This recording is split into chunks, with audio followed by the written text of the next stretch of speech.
হৈ নকুল দাস ডাঙৰীয়াই তেখেতক আমাৰ মাজলৈ আদৰণি জনাব। এখনি গামোচাৰে প্ৰথমে বাইদেউক আমাৰ মাজলৈ আদৰণি জনাব। এয়া শ্ৰীযুত নকুল দাস। গুৰু আসনৰ এতিয়া আৰ্হি এয়া আগবঢ়োৱা হৈছে। DPRCৰ ত্ৰয়োদশ বৰ্ষপূৰ্তিৰ এটি স্মাৰক।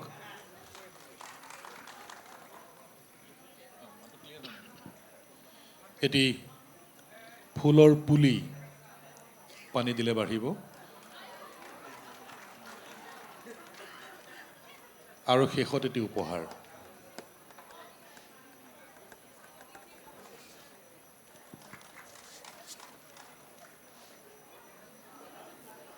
ধন্যবাদ নকুল দাস ডাঙৰীয়া।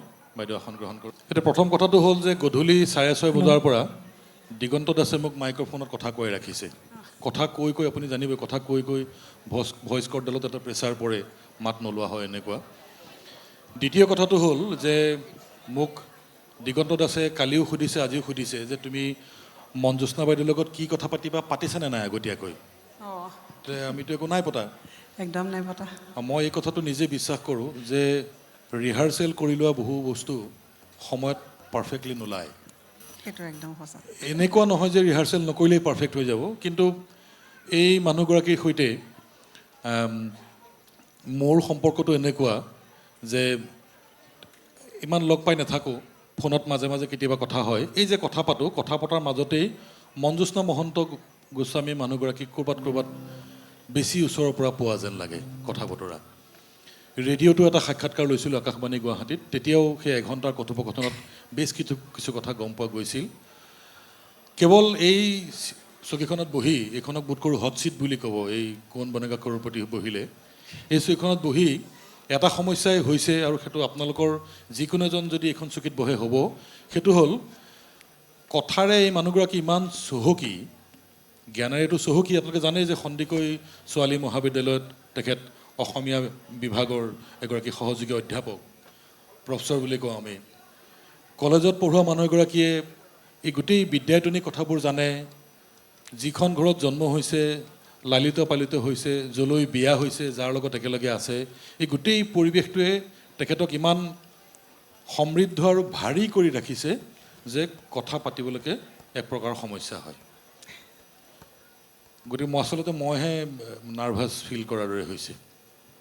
নাই, কথাটো উল্টা। কিন্তু ঋতুপৰ্ণ দাসৰ দৰে ইমান সলসলীয়াকৈ কথা কোৱা মানুহৰ লগত মুখখন বন্ধ হৈ যায়। এনেই আকৌ ঢেৰ কথা ক'ব পাৰোঁ, কিন্তু যেতিয়া ঋতুৱে কথা কৈ থাকে তেতিয়া মই অবাক হৈ চাই থাকোঁ। তুমি কেনেকৈ ইমান কথা জানা আৰু কথা ক'ব জানা? মানে কথা জনা আৰু কথা ক'ব জনাটোৰ মাজত বহুত পাৰ্থক্য। ঋতুৱে ক'ব জানে, যিটো কাৰণে তেওঁ কোৱা কথা মনত ৰৈ যায়। গতিকে মই খুব ভাল পোৱা এজন ব্যক্তি ঋতুপৰ্ণ দাস। গম পালে মই যে কৈছিলোঁ কথাত দিগদাৰ ক'বলৈ, এই প্ৰমাণ দিলেই মানে। আৰু যি নহওক, আমি এইজন ব্যক্তিকে কিন্তু বৰ ৰসাল কাহিনী আছে। মই বৰ বেলেগ ধৰণৰ, মানে কয় নহয় যে মানুহে যিমানেই যি জানক নাজানক, কোনোবা এটা মুহূৰ্তত মানুহৰ জীৱনত প্ৰত্যেকেই এবাৰ এবাৰ নিজে কিমান নাজানে বা মূৰ্খ কিমান, সেইটো কিন্তু গম পায়। মূৰ্খ নহয়, মানে কি ক'ম, বুৰ্বক প্ৰত্যেকেই নিজৰ নিজৰ জীৱনত বেলেগ বেলেগ অভিজ্ঞতা লৈ পেলাই হয় বুলি মানে মই ভাবোঁ। আৰু কোনোবাই কোৱাও শুনিছোঁ, আৰু মোৰ তেনেকুৱা ঘটনা ঋতুৰ লগত হৈছে। তাৰমানে যিটো আকাশবাণীৰ মানে ইণ্টাৰভিউৰ বাবে মোক মতা হৈছিলে, মই গৈছিলোঁ তালৈ। গৈ মই বহুদিন এটা মানে ব্যৱধান মোৰ ঋতুক লগ নোপোৱাৰ। ঋতুক মই একদম সৰুতে লগ পাইছিলোঁ, এখন নাটকত অভিনয় কৰিছিলে ঋতু তেতিয়া এটা শিশু অভিনেতা। তেওঁ কৰিছিলে ঘিটিং নামৰ এটা চৰিত্ৰ কৰিছিলে, আৰু ষ্টেজটোত এনেধৰণে তেওঁ মানে কাভাৰ কৰি আছিলে গোটেই শিশুবিলাকৰ ভিতৰত, চকুত পৰি গৈছিলে মানে ঘিটিঙক। আৰু তাৰপিছত মই ভিতৰলৈ গৈ পেলাই ঘিটিঙক বিচাৰি মাত দিছিলোঁ গৈ পেলাই, ঘিটিং ক'ত? আৰু সিদিনাই কৈছিলোঁ যে মই য'তেই পাওঁ তোমাক কিন্তু মই ঘিটিং বুলিহে মাতিম। মানে ইমান ধুনীয়া অভিনয় কৰিছিলে সেই নাটকখনত, এতিয়াও মোৰ চকুত লাগি আছে। তাৰপিছত বহুত ব্যৱধান, লগ পোৱা নাই, চেহেৰাও অকণমান সলনি হ'ল। আৰু সেইদিনা ইণ্টাৰভিউ কথা পাতিবলৈ মোৰ লগত, মই কৈ দিওঁ ঋতু, কথা পাতিবলৈ মোৰ লগত ইন্দ্ৰজিৎ অহাৰ কথা আছিলে। ইন্দ্ৰজিতে মোৰ লগত কথা পাতিব, মই বহি আছোঁ লাউঞ্জত আকাশবাণী, ইন্দ্ৰজিৎ নাই অহা, মানে ইন্দ্ৰজিতৰ ঠাইত ঋতু আহিছে, মই চোৱাই নাই মুখলৈ। ভাবিছোঁ ইন্দ্ৰজিতেহে লোৱাৰ কথা আছিলে, আৰু ইমান তেওঁলোকে মানে এটা ধেমালি কৰিছে যেন মানে একোৱেই নাজানে মোৰ বিষয়ে, একো কি হ'ব এতিয়া, মই আহিছোঁ হয়, মই এতিয়া কি কৰিম নাজানো আৰু এই বুলি ক'লে। মাজত আছিলে অৱনী বৰাদা। অৱনী বৰাদাক মই কৈছোঁ, ৰাম, তেতিয়াহ'লে এটা কাম কৰক, হেৰি এই ইন্দ্ৰজিতৰ পৰা কাগজখন খুজি লওক, মানে প্ৰশ্নকেইটা য'ত লিখা আছে। মই ঋতুপৰ্ণ দাসক মানে বিৰাট সহায় কৰিছোঁ, কাৰণ তেওঁ কথা চথা ক'ব নোৱাৰিবতো, নাৰ্ভাছ হ'ব। সেইকাৰণে মানে মই সহায় কৰিছোঁ যে ইন্দ্ৰজিৎ দাসৰ কাগজখন খুজি আনা, আৰু সেইখনকে চাই চাই কিবা এটা কৰিবা আৰু। অৱনী দাই ধমকি মাৰি দিছে, তুমি চিনি পাইছানে নাই কাক কৈছা? হা বুলি মুখলৈ চাইহে অলপ দেৰিৰ পিছত, এইটো ঋতুপৰ্ণ দাস দেখোন। গতিকে সেই সময়ত মই ইমানেই বুৰ্বকামি কৰিছোঁ, মুৰ্খামি কৰিছোঁ, সেই কথাটোৰ পিছত ঘৰলৈ গৈ পেলাই মানে ইমান হাঁহিছোঁ, আজিলৈকে হাঁহি থাকোঁ সেই কথাটো লৈ। বা মই কি একদম জ্ঞান দিছোঁ ঋতুক, লিখি লোৱা কথাকেইটা তুমি লৈ আহা, এনেকৈ সুধিবা তুমি, তেনেকৈ সুধিবা। তাৰপিছততো আৰু মোৰ মুখেই বন্ধ হৈ গৈছে যেতিয়া কথা ক'বলৈ আৰম্ভ কৰিছে ঋতুৱে। প্ৰণতে কিবা এটা কৈছিলে? ঘেটিং নামটো ভাল মিলিছে, ঠিকে কৈছা। নামৰ পৰা মনলৈ আহিছে আকাশবাণী গুৱাহাটীয়ে ভাষাটোৰ সুচিতা ৰক্ষাৰ ক্ষেত্ৰত সদায় অভিভাৱকৰ ভূমিকা পালন কৰি আহিছে, আৰু সেইটো বোধ কৰোঁ সকলোৱে স্বীকাৰ কৰিবলগীয়া কথা এটা। আমি এতিয়াও, মই নিজে আকাশবাণীত কাম কৰোঁ, আকাশবাণী গুৱাহাটীত, আমি এতিয়াও ভাষাটো যাতে শুদ্ধকৈ ক'ব পাৰি সেই কথাত গুৰুত্ব দিওঁ। প্ৰায়ে আমাৰ কোনো ঘোষক ঘোষিকাই এটা সৰু ভুল কৰে, সেই ভুলটোৰ পৰা আমি আমাৰ এই কথোপকথন আৰম্ভ কৰিব খুজিছোঁ। সেইটো হৈছে মনোজ্যোৎস্না বুলি কয়। এতিয়া কবি কেশৱ মহন্তই ৰখা জীয়েকৰ নাম, আৰু মানুহে কয় মনোজ্যোৎস্না, আৰু আপুনি সেইটোত বেয়াও পায়। আমি কথা পাতোতে আগতে ওলাইছিলোঁ যে আপুনি অকণ দিগদাৰ পায়, আৰু আপোনাৰ নামটো মানুহে বেলেগ কৰি পেলাই, কোনোৱে মনোজ্যোৎস্নাটো অতি মৰমৰ কৰি পেলাই মনো বুলি মাতে, কিন্তু আচলতে মানুহজনীৰ নাম মনজ্যোৎস্না। কেনেকুৱা লাগে আপোনাক মানুহে মনোজ্যোৎস্না বুলি মাতিলে? নহয়, মানে নামটো নাম হিচাপে থাকিলে ভাল লাগে, কাটি কুটি একদম সৰু কৰি, মানে তাৰপিছত মনজ্যোৎস্না বুলি ক'লে এটা মানে ভুল নহয় যে উকাৰডাল লগাই নিদিয়ে কোনো, সেইকাৰণে মনজ্যোৎস্না বুলি কোৱাই ভাল, কাৰণ সি শুদ্ধ ৰূপত থাকে, মানে মনজ্যোৎস্না। নামটো মনজ্যোৎস্নাই থাকক, কিন্তু কথা হৈছে কি, যেতিয়া মনজ্যোৎস্না হৈ যায় তেতিয়া সেই মন গৈ পেলাই মনো জ্যোৎস্না হয়। তাৰপিছত জ্যোৎস্নাটোতো মানুহে মানে প্ৰায়েই ভুল কৰে লিখোঁতে, ক'বও নোৱাৰে কাৰণে নেকি জ্যোৎস্নাটো কাটি দিয়ে মোৰ নামৰ পৰা। তাৰপিছত মোক মাতে মনো বা, মনো, আৰু যি কাৰণে মই ঘূৰিও নাচাওঁ তাৰমানে মোক মাতিছে বুলি, কাৰণ মোৰ নামটো যে মনো নহয়, মই ৰেচপণ্ড কৰিবও নোৱাৰোঁ মানুহক মনো বুলি ক'লে।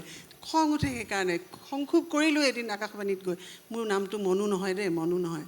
তাৰপিছত মোক জোকোৱা হ'ল, তাৰমানে এই মনোজ্যোৎস্নাক যদি মাতিছোঁ, এই উঠি যাব ইয়াৰ পৰা, মনোজ্যোৎস্নাক মাতিছোঁ বুলি কওঁ। চবেই জোকায় মোক আকাশবাণীত এইটো কথা লৈ। জিৰণি, নামটো জিৰণিহে। মোৰ নাম লৈ বৰ কনফিউজন, মানে আৰু কি কৰিম আৰু উপায় নাই। এই প্ৰণতা, এই জিৰণিয়ে গৈ কাৰ হৃদয়ৰ জিৰণি ল'লে সেই বিষয়ে আমি পাতিম অলপ পিছলৈ, কিন্তু এই মানুহগৰাকী খুব সমৃদ্ধিশালী, ধনী, চহকী। ধনী মানে কলেজৰ কাম কৰা হিচাপে পইচা সৰহকৈ পায়, সেইটো বেলেগ কথা, এটা UGCয়ে এটা পইচা দিয়ে, কিন্তু মনজ্যোৎস্না মহন্ত কবি গীতিকাৰ কেশৱ মহন্তৰ দুহিতা। মনজ্যোৎস্না মহন্ত অসমৰ প্ৰথমগৰাকী বৰগীতৰ শিল্পী নিকুঞ্জলতা মহন্তৰ দুহিতা। মনজ্যোৎস্না মহন্তৰ বায়েকক বিয়া দিছিল অসমীয়া চিনেমাৰ সংগীতক এটা বেলেগ পৰিচয় প্ৰদান কৰা প্ৰসিদ্ধ সংগীত পৰিচালক ৰমেন বৰুৱালৈ, যি বৰ্তমানে নিৰ্দিষ্ট হৈ আছে। ৰমেন বৰুৱা এখেতৰ ভিনীহিয়েক। ভিনীহিয়েকৰ ভায়েকক আগতে উজনিফালৰ গাঁৱৰ ফালে সৰু ভিনদেউ বুলি মাতে, তাৰমানে সৰু ভিনীহিয়েক দীপেন বৰুৱা। এখেত বিয়া হৈছে অন্য এজন অত্যন্ত শক্তিশালী, অসমৰ খুব ভাল শক্তিশালী দক্ষ তবলাবাদক হৃদয় গোস্বামীলৈ। সেই হৃদয় গোস্বামীৰ ককায়েক যি ভূপেন হাজৰিকাৰ সৈতে জীৱনৰ সৰহকাল চোৱা তবলা বজাইছে সূৰ্য গোস্বামী। আছে এইবাৰ ক'লোৱে, এখেতৰ হৃদয়তে জিৰণি লৈছে পিছত আহি পেলাই। এখেতৰ মোমায়েকৰ নাম খগেন মহন্ত, সৰু মোমায়েক এজনৰ নাম দিগেন মহন্ত, আৰু এখেতৰ ভায়েক এজনৰ নাম অংগৰাগ পাপন মহন্ত। এই আমি জনা পৰিস্থিতি, এনেকুৱা নহয় যে পৰিয়ালৰ বাকীবিলাক মানুহৰ কোনো কাম নাই, কিন্তু আমি জনা যিটো পৰিস্থিতি, আৰু এই এটা পৰিয়ালত ডাঙৰ দীঘল হোৱা এই যিটো মানে সমৃদ্ধিশালী যিটো মানে ভেটি ঘৰখনৰ, এইটোৱে মঞ্জুস্না মহন্তক চহকী কৰিছে। বাৰু কথা বহুত হ'ল, আমি গানৰ মাজলৈ যাওঁ। নিশ্চয়। আৰম্ভ কৰক গানেদি। প্ৰথমে খালি অকণমান মই বেয়া পোৱা কথাই সেইটো, মই যেতিয়া মঞ্চত উঠিবা গান গাবলৈ আহিবা তাৰপিছত কিয় ক্ষমা খুজিবা, কিন্তু আজি মই অকণমান আগে গান গোৱাৰ আগে ক্ষমা খুজিব বিচাৰিছোঁ। ক'ৰবাত হয়তো মোৰ কণ্ঠই মোক সহায় নকৰিব পাৰে, অকণমান শাৰীৰিকভাৱে মই সুস্থ হৈ থকা নাই, সেইকাৰণে মানে মই কেম'থেৰাপি লৈ আছোঁ, গতিকে তাৰ এটা ৰিয়েকশ্যন হয়, মোৰ মাউথ চ'ৰ হয়, মোৰ থ্ৰোট চ'ৰ হয়, মই তাৰ কাৰণে আকৌ অন্য মেডিচিন ল'ব লাগে, গতিকে হয়তো মোৰ কণ্ঠই সহায় নকৰিব পাৰে, আপোনালোকক বিৰক্ত কৰা যেন হ'ব, কিন্তু মোক ক্ষমা কৰিব। মই আৰম্ভ কৰিব খুজিছোঁ এটি জ্যোতি সংগীতেৰে। এইকাৰণেই কৰিব খুজিছোঁ, আমি যি গীতৰ চৰ্চা কৰি থাকোঁ, আচলতে আমি যিটো ধাৰাত কাম কৰোঁ বুলি কওঁ, সেইটো হ'ল অসমীয়া আধুনিক গীতৰ সৃজনশীল ধাৰা। মডাৰ্ণ ছং, আধুনিক গান এনেকৈ বুলি যে কওঁ, সেই আধুনিক গানৰ যিটো ধাৰা, সেই অসমীয়া আধুনিক গীতৰ যিটো ধাৰা, সেইটো আচলতে জ্যোতিপ্ৰসাদেহে আৰম্ভ কৰিছে, বাট কাটি থৈছে, প্ৰকৃত অসমীয়া সুৰ আধুনিক গীতলৈ আনি আমাক দি থৈ গৈছে। গছে গছে পাতি দিলে ফুলৰে শৰাই।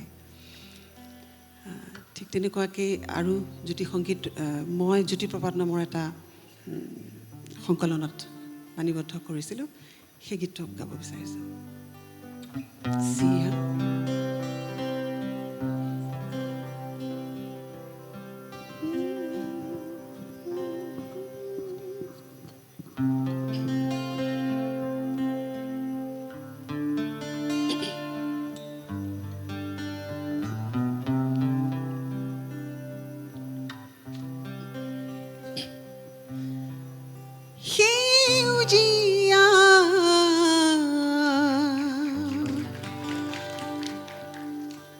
সেউজীয়া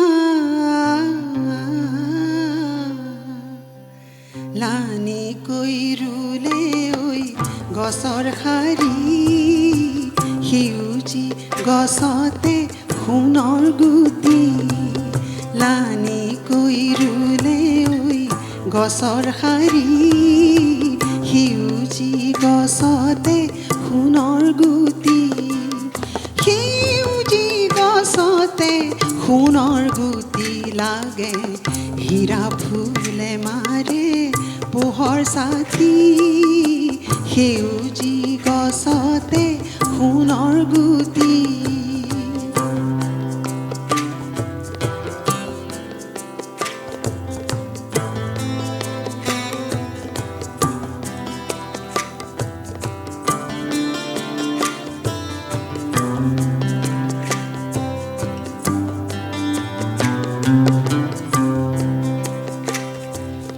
ভাতি দেশৰে কুলি ছোৱালীও,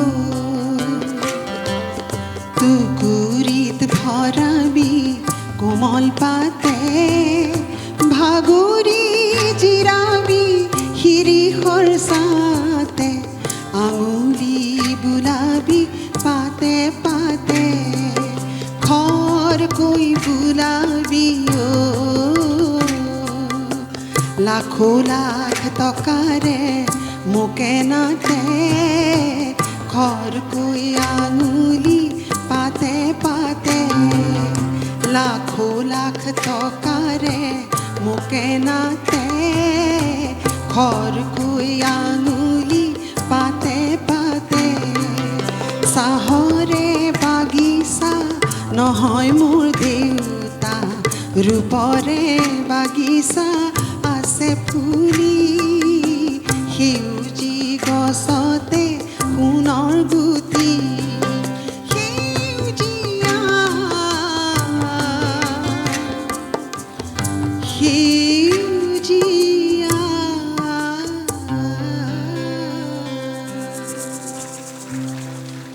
ধন্যবাদ। বহিম আকৌ। কোনে কয় যে মাত বেয়া হৈ আছে, অসুস্থ হৈ আছে, ইমান সুন্দৰ মাত। এই গীতটো অসমৰ প্ৰতিখন শিল্পী দিৱসৰ প্ৰতিযোগিতাৰ মঞ্চত ল'ৰা ছোৱালীবিলাকে গায়, কিন্তু এই গীতটো প্ৰথমে গাইছিলে মঞ্জুস্না মহন্ত। সেই কলি LP ৰেকৰ্ডখনৰ কথা, কেছেটটোৰ কথা, জ্যোতিপ্ৰসাদ তাত গাইছিলে। 1986 চনতে কৰা সেইটো। এইটো ডাঙৰ কাম এটা হ'ল। আৰু ৰূপ কোঁৱৰৰ গীত এটা নিজৰ কণ্ঠত প্ৰথমবাৰ বাণীবদ্ধ কৰিবলৈ পোৱাটো, মানে পিছত কাভাৰ চং কৰাটো বেলেগ কথা, কিন্তু প্ৰথমে গোৱাটো এটা ডাঙৰ কথা। আৰু সঁচাকৈ খুব সুললিত কণ্ঠৰে তেতিয়াও আপুনি গাইছিল। সেইটো নিৰ্বাচন কৰিছিলে মানে সেই সময়ত আজিও কৰিছে। মানে প্ৰয়াত মুকুল বৰুৱাৰ পৰা শিকা হৈছিলে কেইবাটাও আমাৰ নিচিনা ল'ৰা ছোৱালী। তাৰপিছত সুৰটো এই জ্যোতি সংগীতৰ ষ্ট্ৰাকচাৰটো আছেনে নাই, হয়নে নহয় জ্যোতি সংগীত, সেই কথা বিচাৰি লোৱা হৈছিলে। তাৰপিছত মানে সেইটো ঠিক হোৱাৰ পিছতহে গীতটো নিৰ্বাচিত হৈছিলে এলবামটোত থাকিব বুলি। আমি এতিয়া জ্যোতিপ্ৰসাদ আগৰৱালাৰ পৰা পোনে এটা অন্য গীতলৈ আহিব খুজিছোঁ, মানে মোৰ মনলৈ আহিছে। কিন্তু সেইটো মানে জ্যোতিপ্ৰসাদে যিহেতু বিয়া নামৰ সুৰতুলি কৰিছে, বৰগীতৰ সুৰতুলি কৰিছে, এই ধৰণৰ এটা ধাৰা তেনেকেই হৈছে বুলি কোৱা হয় সুগম সংগীতৰ ধাৰাটো। মানে আপুনি নিশ্চয় মন কৰিছে যে আধা ঘণ্টা আগত দিগন্তত আছে যেতিয়া মাইকত এটা ঘোষণা দি দিলে যে তেওঁ ডিচেম্বৰত বিয়া পাতিব, তেতিয়া ইয়াত থকা সকলোৰে এটা মানে ফূৰ্তিৰ পৰিৱেশ আমি মন কৰিলোঁ।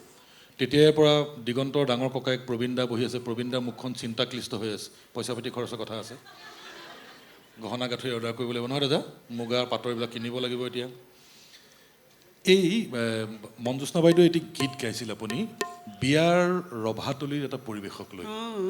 তাৰ দুষাৰী গাই দিলে, যিহেতু দিগন্তৰ মাক আছে, ককায়েক বৌয়েক আছে, আমি সৌভাগ্যশীসকল আছোঁ, বিয়া ফিল এটা আহি যাওক আজি আৰম্ভণিতে। নহয় আমি একেলগে চোৱা নাছিলোঁ, এইটো এটা ইম্প্ৰমটো হ'ব গালেও। তথাপিও মই দিগন্তক মোৰ ভাতৃ বুলিয়ে ধৰিছোঁ। আৰু বিয়াখনলৈ যোৱা বা হয়নে নহয়, আশীৰ্বাদ এজোলোকাকে আৰু এই গানটোৰ জৰিয়তে অকণমান মুখখনৰ জৰিয়তে দিওঁ আৰু। মানে গানটোত ক'ব যে দিগন্ত যেতিয়া কইনা ঘৰলৈ যাব, কলৰ তলৰ পৰা দিগন্ত গাদৰি আনিব। সেইটো কাজল শৰ্মাৰ এইটো হেৰি আছিলে, সেই উদুলি মুদুলি ৰভাঘৰৰ পদূলিৰ পৰিৱেশটোৰ কথা ক'ব। কৰ্ড এটা ধৰা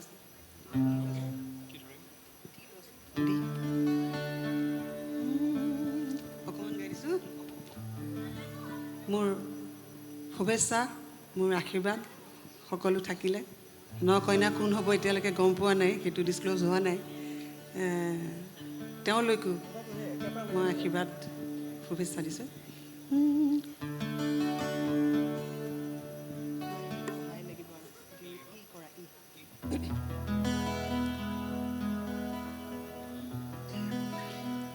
তোমাক আদৰি আনিব কলৰে তলৰে পৰা, কলৰে তলৰে পৰা, উদুলি মুদুলি আয়তি ৰুৰুলিত ৰভা ঘৰ শুৱনি, ফুট গধূলিৰে পৰা, ফুট গধূলিৰে পৰা, তোমাক আদৰি আনিব কলৰে তলৰে পৰা, তলৰে তলৰে পৰা, উদুলি মুদুলি আয়তি ৰুৰুলিত ৰভা ঘৰ শুৱনি, ফুট গধূলিৰে পৰা, ফুট গধূলিৰে পৰা, তোমাক আদৰি আনিব। বাকীখিনি গাওঁ, বাকীখিনি বিয়াৰ দিনা গাম। চিডিত শুনি থকাৰ দৰে লগা নাইনে? এনেই মোক মানে এইটো উৎসাহ দি আছে। মই বাৰু এনেই কৈছোঁ, ৰাইজে এনেই নকয় নহয়। আপোনালোকলৈ ধন্যবাদ, মোক ইমান শুনিবলৈ যে আপোনালোকে মোৰ গান শুনিবলৈ ৰৈ আছে, মোৰ বাবে আন্তৰিক ধন্যবাদ জনাইছোঁ। এই সকলো এই মুহূৰ্তত বহি থকা সকলো কেৱল আৰু কেৱল আপোনাৰ গান শুনিবলৈ, আপোনাৰ কথা শুনিবলৈকে ইয়াত বহি আছে। গতিকে সেইফালৰ পৰা আহি ধৰি আছে লৈছোঁ মই বহুত আশীৰ্বাদ পাইছোঁ বুলি আপোনালোকৰ পৰা। ৰুদ্ৰ বৰুৱা গীতৰ প্ৰসংগ আহিছে, বোধকৰো নকুল দাই কৈছিলে। আৰু আপুনি যেতিয়া ৰুদ্ৰ বৰুৱাৰ সেই বিখ্যাত গীতটি যিটো ৰেডিঅ' যোগে আটাইতকৈ বেছিকৈ জনপ্ৰিয় হৈছিল, যদিও বা তেতিয়া LP ৰেকৰ্ডত ওলাইছিল, কিন্তু প্ৰত্যেকৰ ঘৰতো গ্ৰামোফোন ৰেকৰ্ড প্লেয়াৰ থকা সম্ভৱ নহয়। ৰেডিঅ'ৰ যোগে গানটো আটাইতকৈ বেছি জনপ্ৰিয় হৈছিল আৰু পাছত আপুনি এটা এলবাম কৰি সেই গীতটোৰ ৰিমেক কৰিলে আপোনাৰ কণ্ঠত, এনাজৰিত কৰিছিলে। আৰু সেই গীতটো আপোনাৰ মাতত যেতিয়া মানুহে শুনিবলৈ পালে, তেতিয়া দেখা গ'ল যে সেই সময়ৰ পাছৰ যিটো প্ৰজন্ম, সেই প্ৰজন্মই আপুনি গোৱা সেই গীতটোৰ যোগেদি সেই ৰুদ্ৰ বৰুৱাই লিখা ছবিখন বেছিকৈ অনুধাৱন কৰিবলৈ ল'লে। নিশ্চয় সেই গীতটি আমি শুনিম আৰু পুৰাকৈ শুনিম, হয়নে? কোনটো গীতৰ গাব? এই প্ৰথমেটো গাই লওক। পকা ধানৰ মাজে মাজে আমি দি লৈছিলোঁ নেকি?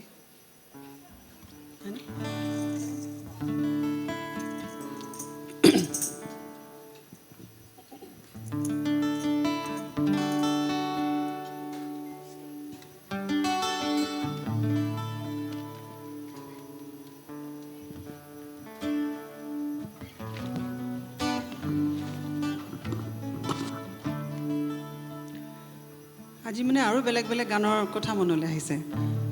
এগৰাকী মোৰ অতি প্ৰিয় সুৰকাৰ গায়ক দেৱজিৎ চৌধুৰী ইয়াত বহি আছে। আহিছা যে মোৰ কাৰণে, তাৰ বাবে বহুত ধন্যবাদ। তেওঁ এগৰাকী সুগায়ক। তেওঁ সুৰবিলাক বৰ ধুনীয়া, খুব ধুনীয়া সুৰ। তেওঁৰ গান মই গাইছোঁ, তেওঁৰ সুৰ। আৰু মানসী বায়নে লিখিছিলে গান এটা, খুব মনত পৰিছে সেইবোৰ। আৰু এনেকৈ মুখামুখি হৈ পেলাই কেতিয়াবা গাই দিবও মন যায়, যদিও চোৱা নাই গীতটো। পকা ধানৰ মাজে মাজে গাওঁ। এইটো গীত আচলতে মই গাব নালাগে, সকলোৱে গাব আৰু, নহয়?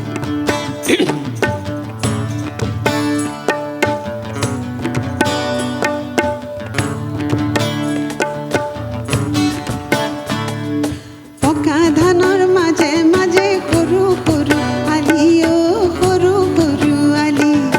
পকা ধানৰ মাজে মাজে সৰু সৰু আলি, সৰু সৰু আলি। নাচিছিলে যেন লাগিছে দেই সৰুতে এইটো গানত। পকা ধানৰ মাজে মাজে সৰু সৰু আলি, সৰু সৰু, এইটো চবেই কৰে। আলিত পৰি গীত জোৰে জাক বালি মাহী, সৰু সৰু সৰু আলি, সৰু সৰু আলি। পকা ধানৰ মাজে মাজে সৰু সৰু আলি, সৰু সৰু আলি। হিম চেঁচা বতাহ আহি ধান গলে চুমি, দাৱনীয়ে হাতত কাচি খৰাই ললে তুলি। হিম চেঁচা বতাহ আহি ধান গলে চুমি, দাৱনীয়ে হাতত কাচি খৰাই ললে তুলি। যাওঁ কি নেযাওঁ খোজেৰে, পাওঁ কি নেপাওঁ ভাৱেৰে। যাওঁ কি নেযাওঁ খোজেৰে, পাওঁ কি নেপাওঁ, পাওঁ কি নেপাওঁ, পাওঁ কি নেপাওঁ ভাৱেৰে। সুৰুকীয়া বাট গলে বুলি সৰু সৰু আলি, সৰু সৰু আলি, সৰু সৰু আলি, সৰু সৰু আলি।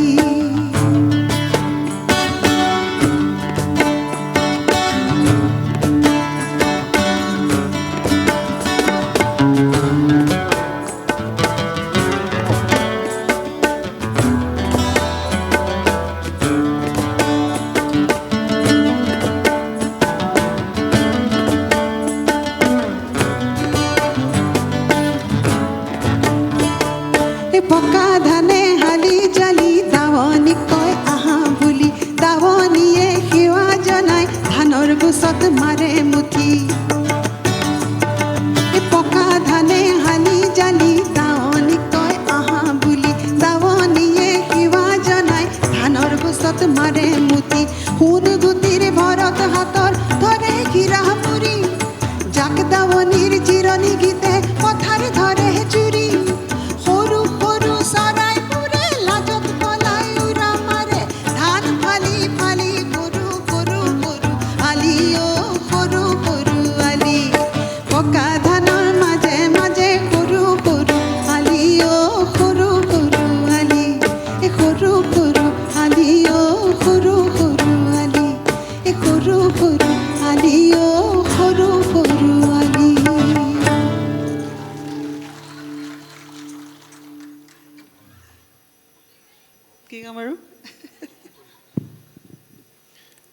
এতিয়া মানুহৰ আপুনি আপোনাৰ প্ৰতি আগ্ৰহ চাওক ইয়াত যিসকল বহি আছে আপোনাৰ গান কথা শুনিবলৈ বহি আছে সেইটো আমি পাতিলোঁ ইয়াত বহি আছে তুলিকা দেৱী আপুনি চিনি পায় তেওঁ গান গায় তেওঁ এইকেইদিন অন্য কাম নাই চিনি পাই মানে অঁ নগাঁৱতে তুলিকাৰ লগত মোৰ দীৰ্ঘদিনীয়া সম্পৰ্ক এনেকৈ কয় যে তেওঁৰ অন্য কাম গুৱাহাটীত নাছিল কাৰণে নগাঁৱৰ ঘৰত আছিলগৈ বহুত ধন্যবাদ তুলিকা ইমান দূৰ আহিছা এনেকৈ মোৰ কাৰণে ৰাতিপুৱা ফোন কৰিছে যে মই আহি আছোঁ কেৱল এইকাৰণে জাগিৰোড পাইছোঁহি মই মানে জিৰণি বাৰ গান শুনিবলৈকে বুলি আহিছোঁ তাইক মোৰ বৰ মৰম লাগে তেওঁ তেনেকৈ আৰু কৈছে। তাই বৰ চেন্সিবল ছোৱালী হয় ইয়াত বহি আছে মানে- শিখা মহন্ত শিখা বাইদেউ ক'ত আছে?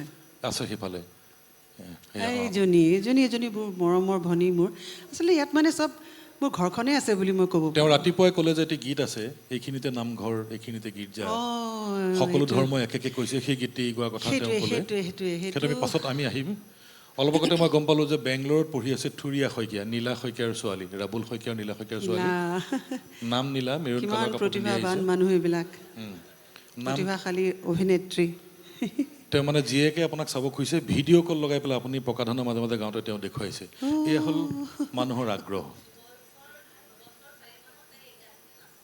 আই ঐ দেহি গতিকে এই ধৰণৰ আগ্ৰহ মই এইখিনি জনা কথা ক'লোঁ নজনাতো আৰু অনেক কাহিনী আপোনালোকৰ মাজত ঘূৰি ফুৰিছে মই নাজানো ক'ব পৰাকৈ যি আৰু এগৰাকী মানুহ আছে ইয়াত অপৰ্ণা অপৰ্ণা দত্ত কি চৌধুৰী যে প্ৰতিভাশালী ভাবিবই নোৱাৰোঁ আমি গান গাওঁ আৰু তাই সমানে দুটা দিশত পাৰ্গত অঁ ইয়ালৈ আহি গান দুটামান শুনাই দিলে আপোনালোক কেনেধৰণে আপ্লুত হ'ব মই একদম মানে তেওঁ কৈ গীতো দিব গায় আৰু পাৰোঁ নাটকো কৰে নেকি নহয় অভিনয়টো কৰে আৰু হ'বলা অভিনয়টো আৰু ক'বই নালাগে আৰু মোক না আপুনি যেতিয়া দেৱজিৎ দাৰ কথা কৈ আছে ভাল সুৰকাৰ কণ্ঠশিল্পী বুলি মই দেখিছোঁ তেওঁ নাক চাক কোচাই আছে তেওঁৰ নাম কোৱা নাই কাৰণে আই ঐ।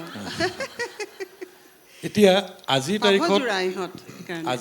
আজিৰ মঞ্চত আমি যিগৰাকী মঞ্জুস্না গোস্বামীক পাইছোঁ যাৰ কণ্ঠত আমি লৰিলি সৰু চৰাই জীয়াশিলে কথা কোৱা বহুদিন শুনা নাই এই গীত শুনিবলৈ বুলি আগ্ৰহ কৰি আহিছোঁ এই মঞ্জুস্নাক আমি নাপালোহেঁতেন কাৰণ আপোনালোকে হয়তো বহুতে নাজানে মই এদিন ফোনত কথা পাতোঁহে গম পালোঁ যে তেওঁ সৰুৰে পৰা আগ্ৰহী উষা উত্থুপৰ গানৰ প্ৰতি এই ৰাম্বা হৌ হৌ জাতীয় গান এইবোৰ চব ঘৰুৱা কথা ডিছক্ল'জ কৰিব ধৰিছে দেই ইয়াত। এতিয়া সেইবোৰ গান গাই থকা হ'লে বেয়া বুলি কোৱা নাই সেইটো ধাৰা গান গাই থকা হ'লে আমি এই লৰিয়লি সৰু চৰাই মঞ্জুস্না মহন্তক নাপালোহেঁতেন কথাটো কি হৈছিলে উষা উত্থুপৰ গানৰ প্ৰতি আকৰ্ষণৰ কথাটো কওকচোন কেনেকৈ নহয় সৰুতে ঘৰততো গানা বাজা নাই অনবৰত আৰু আমাৰ এটা দেউতাই মানে আমাৰ কাৰণে আনি দিছিলে সোনোদাইন এটা হেৰি এটা ছিষ্টেম এটা মিউজিক ছিষ্টেম এটা আমাৰ ঘৰলৈ মানে বিভিন্ন মানুহ আহে মোৰ দাদাৰ বন্ধু আহে আৰু আমি বিভিন্ন সংগীত শুনিছিলোঁ তাত মানে আৰু দেউতা অফিচলৈ যোৱাৰ পিছত আমাৰ সেইবোৰ মানে আৰম্ভ হয় মোৰ দাদা খুব ভাল গানো গায় সি বজাইছিলেও এতিয়াও বজাই আছে সাগৰ আহিছে আজি মোৰ লগত সিয়ে মইহে আচলতে আছিলোঁ খুব সংগী ঘৰখনত আৰু মোৰ বাইদেৱে ক্লাছিকেল শিকিছিলে তেওঁৰ মানে ক্লাছিকেল যেতিয়া প্ৰেক্টিচ শেষ হয় আমাৰ দুজনৰ তাত মানে উৎপাত আৰম্ভ হয় মানে ক্লাছিকেল শুনি তাৰপিছত নহয় আমি অলপ বেলেগ গান শুনিম বেলেগ গানবোৰ শুনো আৰু দাদা ড্ৰামছ বজাইছিলে আৰু অলপ ৱেষ্টাৰ্ণ মিউজিকো মই মানে শুনিবলৈ পাইছিলোঁ তাৰ জৰিয়তে সি খুব শুনিছিলে মানে বিটলছ শুনিছিলে তাৰপিছত পিংক ফ্লয়ড শুনিছিলে আৰু গ্ৰেমি হেৰিবোৰ লৈ আহে এলবামবোৰ লৈ আহে মোক শুনায় তাৰ দ্বাৰা মই বহুতখিনি ইনফ্লুৱেঞ্চটো হৈছিলোঁ খুব ভাল লাগিছিলে মোৰ বেলেগ বেলেগ সংগীত তাৰ মাজত কি হৈছিলে মোৰ ভইচৰ যিটো টেক্সচাৰ সেই টেক্সচাৰটো আচলতে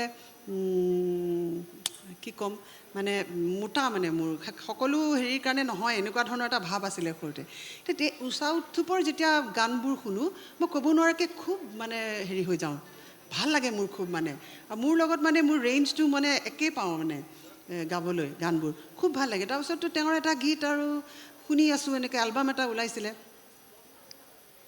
গীতটো অকণমান গাই দিলে মানে অলপ গানটো মানে বিৰাট হেৰি আৰু খুব পেপে মানে এটা চং আৰু আমি যে কওঁ পেপে গান তেনেকুৱা আজ মেৰে ঘৰ আয়ে হে সजना ছম ছম নাচুংগি মে এনেকুৱা গানটো ऐसे मुझे देखो देखो ना बालमा लाज के मारे शर्माऊं मैं छोरो जी छोरो मेरा आंचल बाली उम्र है अभी मेरी शर्मा जाऊंगी हाय मैं मर जाऊंगी এইটো গান মানে বিৰাট কপি কৰোঁ আৰু কপি কৰি গাই থাকোঁ এদিন দেউতাই শুনিলে তই কি গাইছোঁ এইবিলাক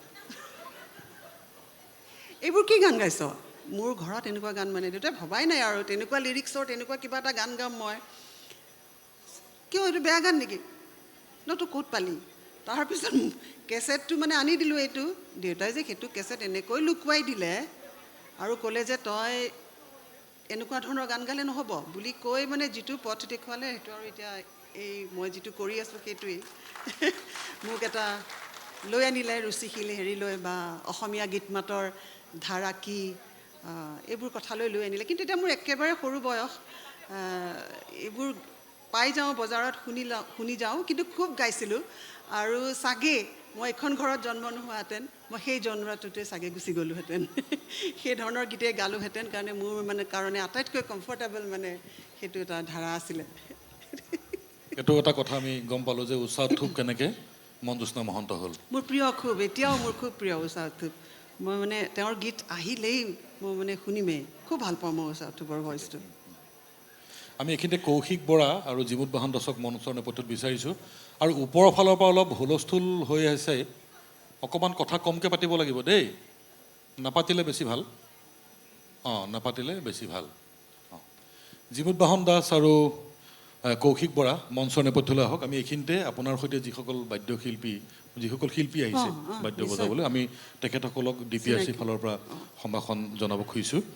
প্ৰথমতেই আমি জিমুত বাহন দাসক অনুৰোধ কৰিছোঁ, তেখেতে আমাৰ ভিনদেউ হ'ব এতিয়া মনজ্যোৎস্না বাইদেউ বুলি যেতিয়া কওঁ, মনজ্যোৎস্না বাইদেউৰ ভিনদেউ, যি তবলাৰে তেওঁৰ কেৱল গানৰ ছন্দই ধৰি নাৰাখে, ঘৰখনতো সংসাৰৰ ছন্দও ধৰি ৰাখিছে ভালকৈ এতিয়ালৈকে।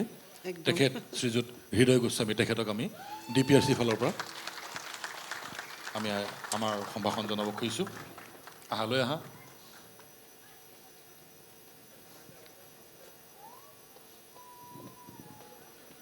এখনি গামোচা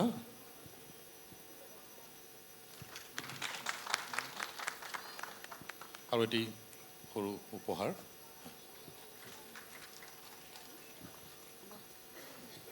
আৰু আমাৰ সৈতে সহযোগ কৰিছে হীৰেণ দাস, নহয় হীৰেণ দাসক আমি এখনি গামোচা আৰু এটি উপহাৰ।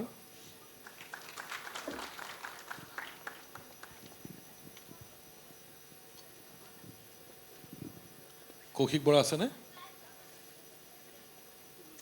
কৌশিক বৰা নাই, আপুনি দিয়ক। জি মংকন ডেকা, আমি জেপিদাই গান গাওঁতে পাইছিলোঁ, জি মংকন ডেকা এই গোটেই এৰেঞ্জমেণ্টটোৰ মূল মানুহজন। আৰু হয়, একদম হয়। আৰু বোধ কৰোঁ ষ্টেজত থকা মানুহৰ ভিতৰত আটাইতকৈ ষ্টাইলিছ মানুহজন তেওঁ এই মুহূৰ্তত। চুলি দীঘল, এনেকুৱা মানুহ হ'লে মোৰ ঈৰ্ষা হয়, মোৰ চুলি নাই যে। এইটো আৰু এখেত হ'ল প্ৰাঞ্জয় দাস, তেখেতক আমি এখন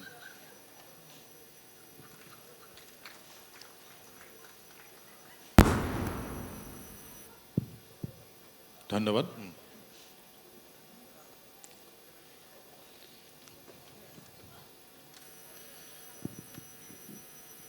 আমি এটা কথা জানো যে আপোনাৰ পিতৃৰ সৈতে, কবি গীতিকাৰ কেশৱ মহন্ত ডাঙৰীয়াৰ সৈতে আপোনাৰ সম্বন্ধটো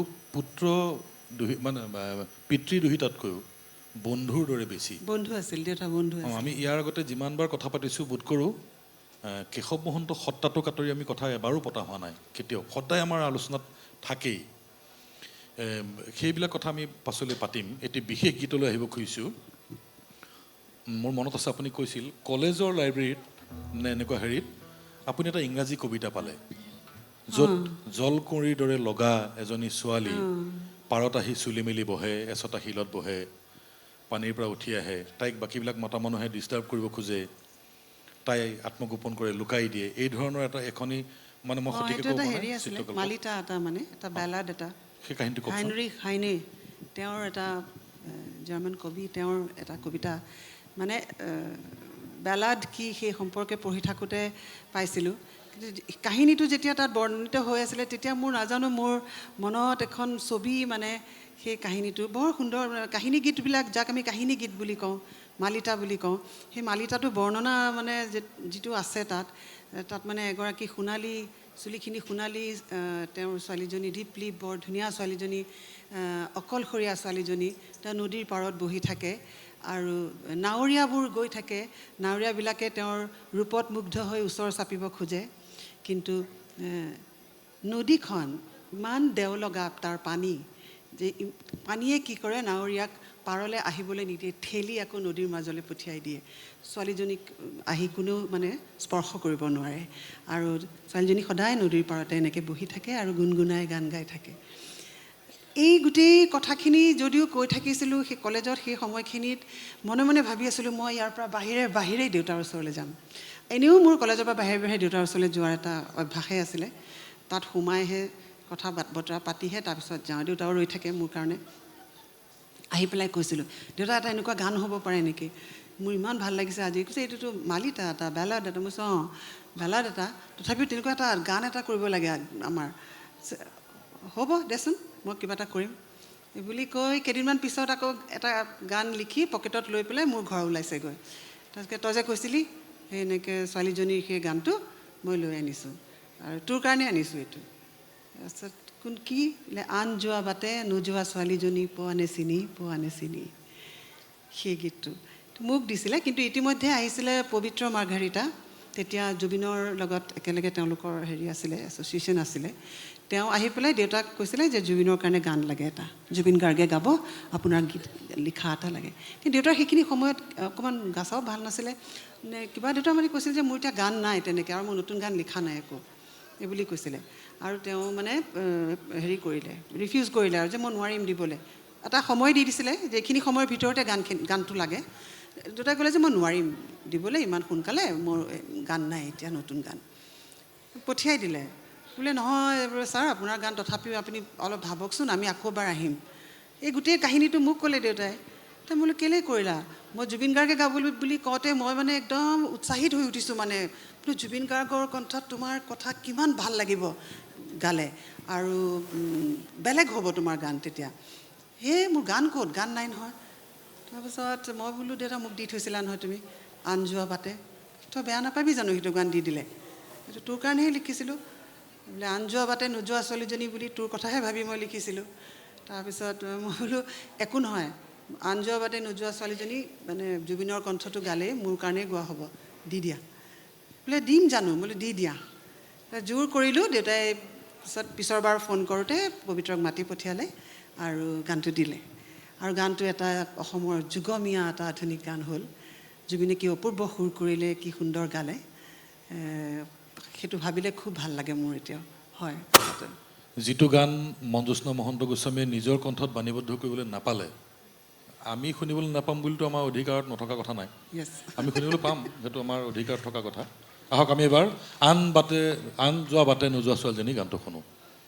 কোনে গাব? মই গাম। আপুনি গাব। মই গালে মানুহখিনি নাথাকিব নহয়, গুচি যাবগৈ ঘৰলৈ। ইয়াত কোনোবা আছে নেকি পুৰুষ কণ্ঠৰ মানুহ যিয়ে আহি গাই দিব গানটো? মই গাম জানো? মই গাব নোৱাৰিম। আনে যোৱা বাটে হৈ গ'লগৈ। এইটো আচলতে হয়তো কেতিয়াবা সুৰৰ খাতিৰত এনেকুৱা হয়, দুটা শব্দ একেলগ হৈ গ'লে আন যোৱা বুলি কওঁতে আনে যোৱা মানে একাৰডাল লাগি যোৱা যেন লাগে। কিন্তু আচলতে এইটো ব্যাকৰণিকভাৱে এইটো এটা ভুল। ব্যাকৰণৰ দিশৰ পৰা যদি চাবলৈ যাওঁ এইটো এটা ভুল। আৰু দেউতাহঁতৰ পৰ্যায়ৰ যিসকল গীতিকাৰ, তেওঁলোক গীতৰ মাজতো অসমীয়া ভাষাটোৰ প্ৰতি খুব সতৰ্ক আছিলে। অসমীয়া ভাষাটো শুদ্ধ ৰূপত তেওঁলোকে উপস্থাপন কৰিছিলে গীতৰ মাজত। গীতৰ মাজৰ এটা বাক্য হ'লেও সেই বাক্যটো অসমীয়াই যিধৰণে কয় তেনেকেই লিখিছিলে। আনকি মোৰ মানে মনত আছে এই আনকি শব্দটো, এইটোও দেউতাই গানতটো নিলিখিছিলেই, মুখেৰেও নকৈছিলে। কাৰণ আনকি আমাৰ শব্দ নহয়, আমি আচলতে অসমীয়াত আনহে নালাগে বুলি ক'ব লাগে। আনহে নালাগে এই বুলি ক'ব লাগে, আনকি নহয়। এনেকৈ দেখিছিলোঁ দেউতাই ইমান সতৰ্ক আছিলে এইবোৰ কথাত, যি কাৰণে দেউতাই কেতিয়াও দিয়া না, খোৱা না এনেকুৱা ধৰণৰ শব্দ নিলিখিছিলে। নাটো নলগাইছিলে এই কাৰণেই, কাৰণ বঙালীসকলেহে কয় দিয়া না, নাটো পিছফালে বুলি কয়। কিন্তু এতিয়াতো আমি সকলোৱে কওঁ, আমিতো কৈ দিওঁ দিয়া না, বহা না, বহাচোন। কিন্তু চোন লিখে দেউতাহঁতে, বহাচোন, কোৱাচোন, দিয়াচোন। কাৰণ অসমীয়া মানুহৰ সেইটোহে আচলতে শব্দ, চোন। গতিকে এনেধৰণে বহু আছে, তেওঁলোকে গ্ৰামেটিকেল মিষ্টেক এই কথাটোত একেবাৰে নাছিলেই। কিন্তু কি হ'ল, এই গানটো মানে কাগজখনহে লৈ গৈছিলে আৰু গীতটো গাই দিয়া হৈছিলে। শুনাত কিন্তু এনেকুৱা লাগে আনে যোৱা বাটে বুলি কোৱা যেন লাগে।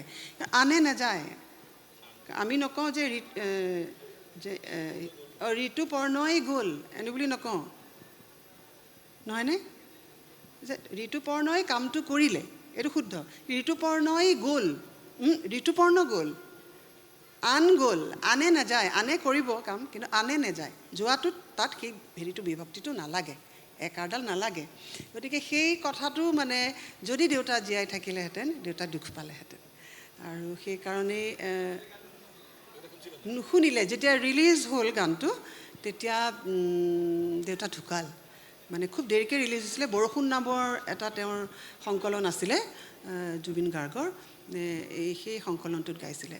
কিন্তু অপূৰ্ব সুৰ তাৰ, অপূৰ্ব মানে কি ক'ম উপস্থাপন, এনেকুৱা গান এটা সেইটো প্ৰত্যেকৰে মুখে মুখে যেতিয়া শুনো, সৰু সৰু নতুন জেনেৰেশ্যনৰ ল'ৰা ছোৱালীবিলাকে গায়, খুব ভাল লাগে তেতিয়া দেখিলে। কিন্তু অকণমান সৰুকৈ দুখ এটাও লাগে, এই ভুলটো যদি নাথাকিলহেঁতেন তাত, আনে বুলি যদি নক'লেহেঁতেন। কাৰণ প্ৰত্যেকেই সেইটো কপি কৰি আনে বুলিয়ে কৈ দিয়ে। কিন্তু আন যোৱা বাটে নোযোৱা ছোৱালীজনী হ'ব লাগিছিল। গানটো শুনো এতিয়া আমি। মই আচলতে খুব নেগাওঁ গানটো দেই, জুবিনে গাইছে বুলিয়ে। এটা মোৰ খুব ৰেচপেক্ট আছে কাৰণেই, কাৰণ মই গালে যেন খুব বেয়া শুনিব এনেকুৱা লাগে। আমি শুনিম নে আপোনালোকে কওক? আন যোৱা বাটে নোযোৱা ছোৱালীজনী পোৱা নে চিনি, পোৱা নে চিনি। আন যোৱা বাটে নোযোৱা ছোৱালীজনী পোৱা নে চিনি, পোৱা নে চিনি। আৰু নাগায়।